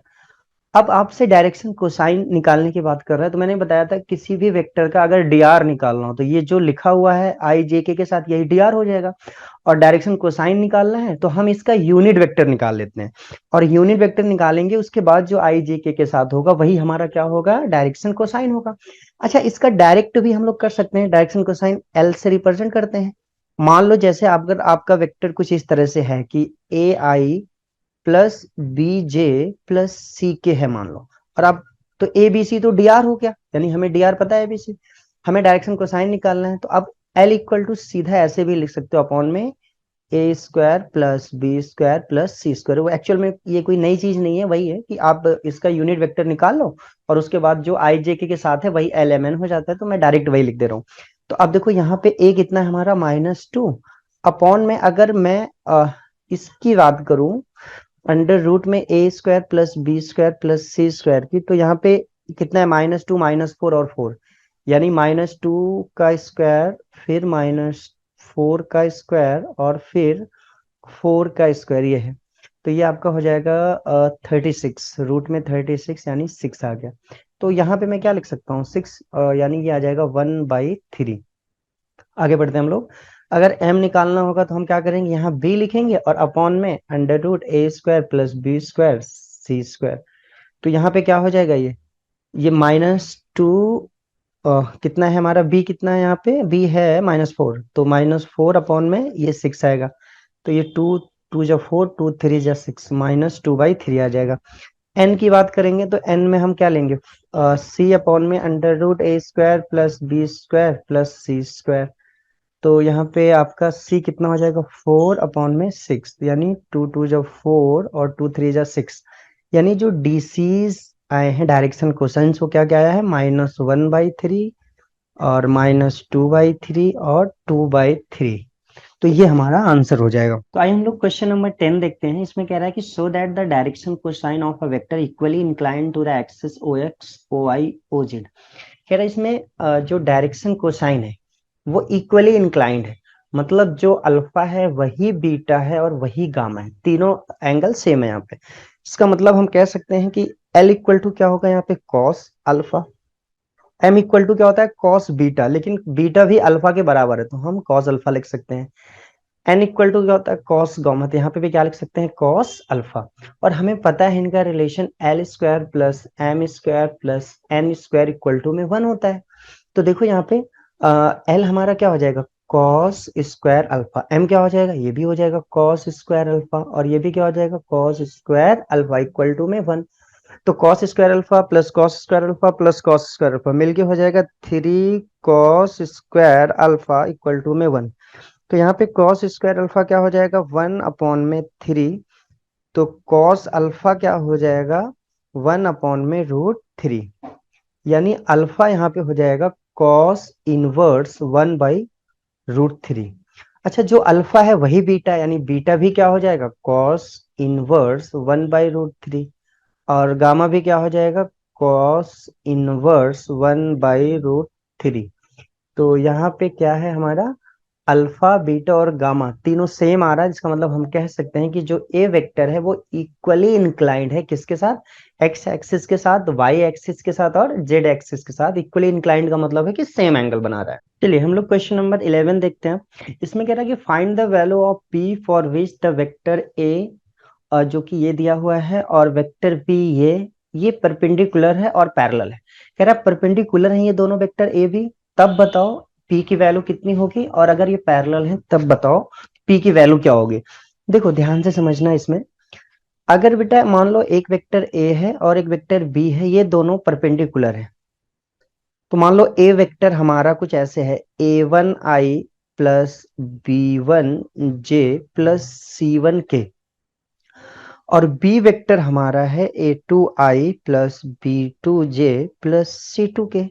और ए और बी परपेंडिकुलर है, तो मैंने पहले भी बताया था आप लोगों को कि a1 a2 यानी आई के जो कोफिशिएंट है उसका product plus b1 b2 plus c1 c2, ये किसके बराबर आएगा 0 के बराबर होना चाहिए अगर ए बी वेक्टर परपेंडिकुलर है तो। अब देखो यहाँ पे थोड़ा ध्यान से, तो यहाँ पे हमारा a1 b1 c1 ये हो जाएगा 3 2 और 9, और a2 b2 c2 यहाँ से मिल जाएगा। तो परपेंडिकुलर का केस ये होता है, a1 की जगह हम लोग क्या लिख सकते हैं 3, a2 की जगह यहाँ पे हम लिख सकते हैं 1, जे के साथ क्या है 1, तो ये 1 हो जाएगा, प्लस b1 यहाँ से मिलेगा हमें जो जे के साथ है 2, और b2 हमें यहाँ से मिलेगा b2 है p हो गया, प्लस और c1 मिलेगा 9 और c2 है 3, इक्वल टू में 0 हम लिख सकते हैं, क्योंकि ये प्रूफ नहीं करना है कि परपेंडिकुलर है, ये दिया हुआ है कि परपेंडिकुलर है तो p की वैल्यू बताओ। अगर परपेंडिकुलर है तो ये प्रोडक्ट 0 के बराबर होना चाहिए। तो यहाँ पे सॉल्व करते हैं, 3 1 जा 3 और यहाँ 2p हो जाएगा, और 9 3 जा 27 और इक्वल टू 0। तो यहाँ 2p इक्वल टू हो जाएगा और 27 और 30, ये 3 मिलके 30, यानी इधर आएगा तो -30। तो p की वैल्यू हो जाएगी -30/2, यानी ये आंसर आ जाएगा हमारा -15। तो p की वैल्यू क्या आ जाएगी हमारी, p की वैल्यू आ जाएगी -15। ये हमारा आंसर है। कब, जब दोनों वेक्टर परपेंडिकुलर हैं तब का केस है ये। दूसरा केस क्या कह रहा है इसमें कि अगर ये दोनों वेक्टर पैरेलल हैं, यानी ए वेक्टर पैरेलल है बी वेक्टर के, तो जब दो वेक्टर पैरेलल होते हैं तो हमने बताया था कि एक वेक्टर में से कुछ कॉमन ले लो तो दूसरा वेक्टर बराबर मिलेगा। या उसी बात को हम ऐसे भी कह सकते हैं कि जब दो वेक्टर पैरेलल होंगे तो a1/a2 और b1/b2 और c1/c2 ये सेम आना चाहिए, ये कोई लेमडा या कांस्टेंट के बराबर आएगा, इसका मतलब ये तीनों सेम होते हैं। अब देखो यहाँ पे ध्यान से, अगर ये पैरेलल का केस है तो a1/a2, तो a1 कितना है 3, a2 कितना है 1, तो ये हो जाएगा 3/1 इक्वल टू b1/b2 2/p, ये हो जाएगा 2/p। c1 9 है और c1/3 ये हो जाएगा।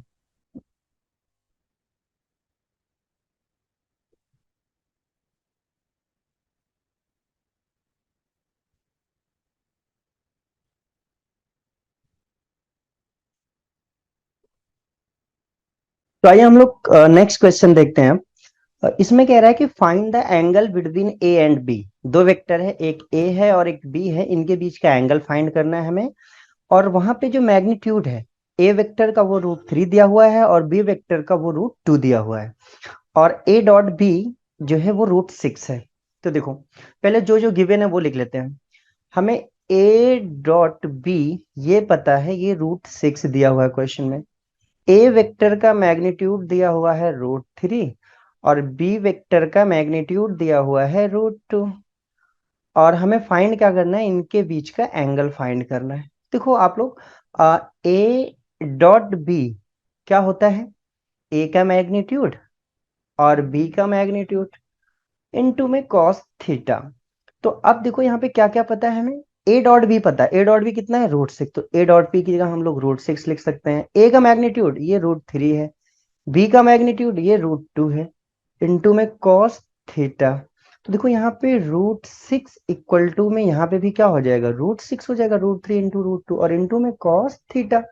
अब अगर आप कॉस थीटा को रोक लो तो √2 मल्टीप्लाई में इधर आए, √6 मल्टीप्लाई में इधर आएगा तो डिवाइड में हो जाएगा, यानी √6 अपॉन में √6 ये कैंसिल होके 1 हो गया, मतलब कॉस थीटा इक्वल टू हो गया 1।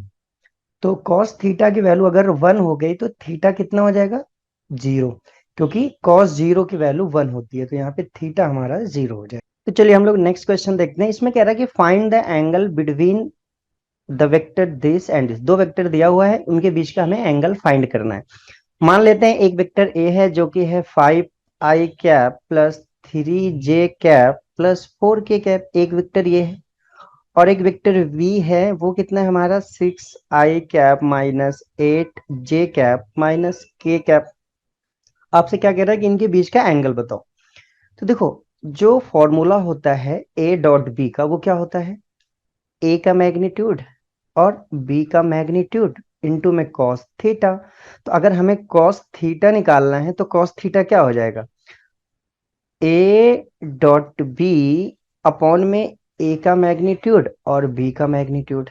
इसका मतलब हमें क्या चाहिए, इसमें हमें तीन चीज फाइंड करना होगा। एक तो हमें a डॉट बी चाहिए, तो चलिए पहले हम लोग a डॉट बी निकाल लेते हैं। तो a डॉट बी क्या होता है, a और b का डॉट करो तो आई आई के साथ, जे जे के साथ और k का k के साथ होता है, तो 5 6 30 हो गया। और यहाँ पे 3 8 3 जा 24, तो माइनस में 24 हो गया। और यहाँ पे देखो 4 1 जा 4, तो माइनस में 4 हो गया। तो यहाँ पे अगर हम देखें तो a डॉट बी क्या मिला हमें, a डॉट बी की वैल्यू ये हो जाएगा 28 और 30 माइनस 28 मतलब 2, तो a डॉट बी की वैल्यू 2 आ गई। एक चीज और क्या चाहिए हमें, देखिए और हमें क्या चाहिए इसमें, a का मैग्नीट्यूड और b का मैग्नीट्यूड चाहिए। तो चलो a का मैग्नीट्यूड निकाल लेते हैं। a का मैग्नीट्यूड क्या हो जाएगा, अंडर रूट में a वेक्टर क्या है, ये है हमारा ना, तो 5 का स्क्वायर प्लस 3 का स्क्वायर प्लस 4 का स्क्वायर।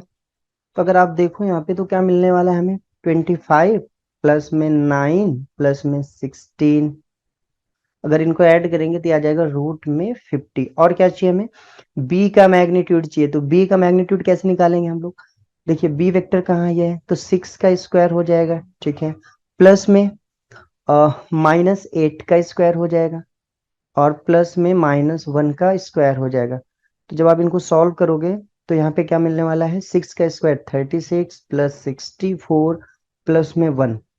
तो आप इनको जब प्लस करोगे तो ये रूट में आ जाएगा 101। अब देखो, a का मैग्नीट्यूड मिल गया, b का मैग्नीट्यूड मिल गया और a डॉट b मिल गया।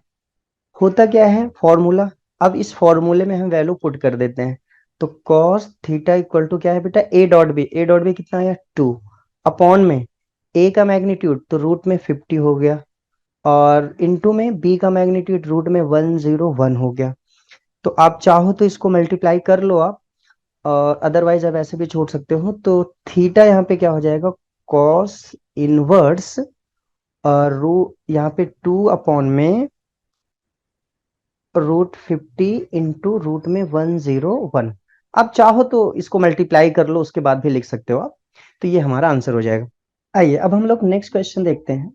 इसमें कह रहा है find the projection of the vector this on this. देखो, जैसे मान लो बेटा, यहाँ पे मान लो एक वेक्टर ए है और यहाँ पे एक वेक्टर ऐसे बी है।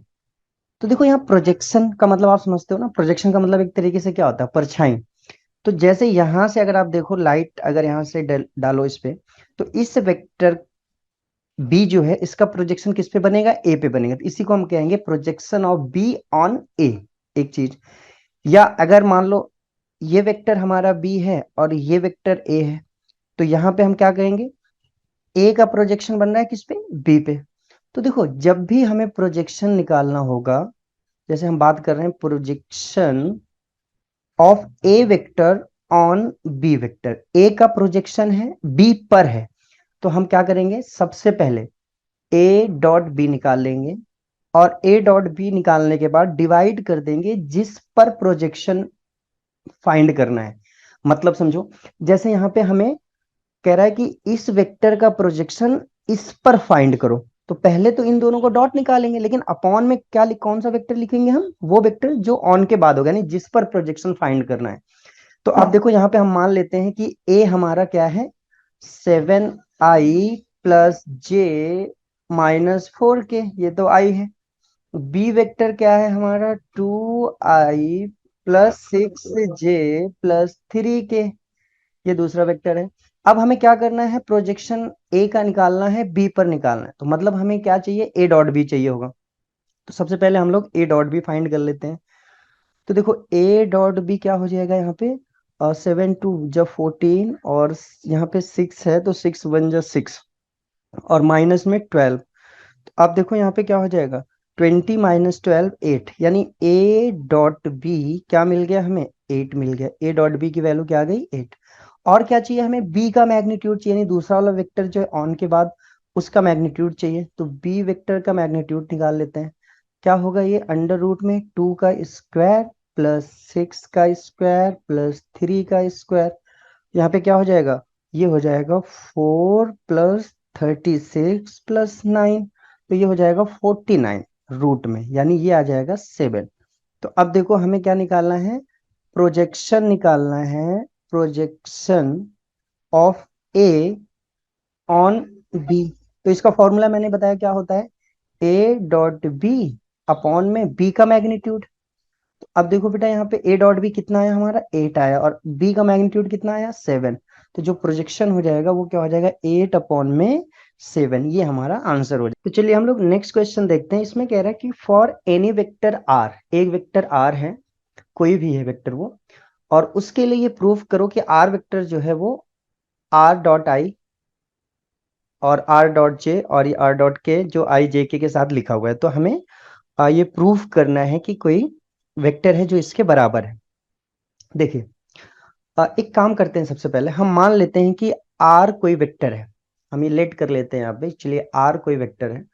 तो आर वेक्टर है तो ये एक्स और वाई और जेड तीनों एक्सिस पे इसके कंपोनेंट होंगे। हम मान लेते हैं, चलो एक्स एक्सिस पे एक्स है, आई के साथ लिख देंगे। फिर वाई एक्सिस पे वाई है तो जे के साथ लिख देंगे, और जेड एक्सिस पे जेड है तो उसको हम के साथ लिख देते हैं। ये एक हमने लेट कर लिया कि भाई चलो ये आर कोई यही वेक्टर है।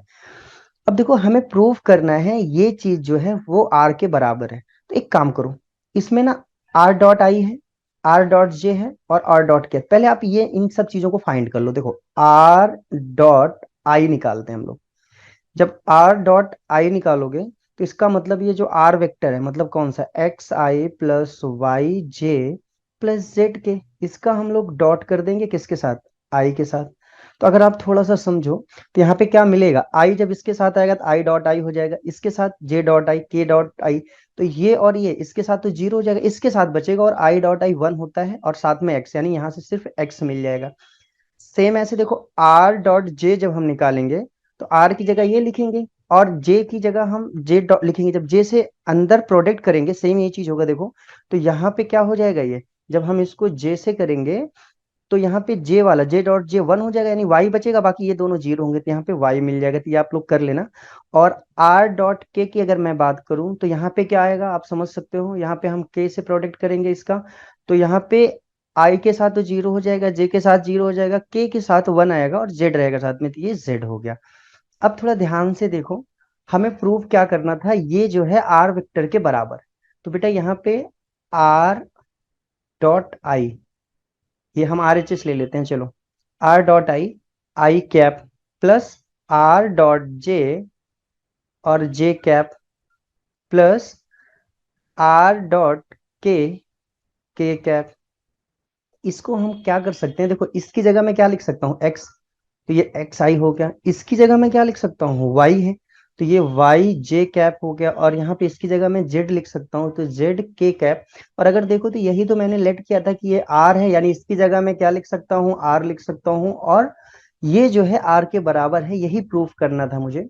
तो ये आर आ गया, हेंस प्रूव्ड।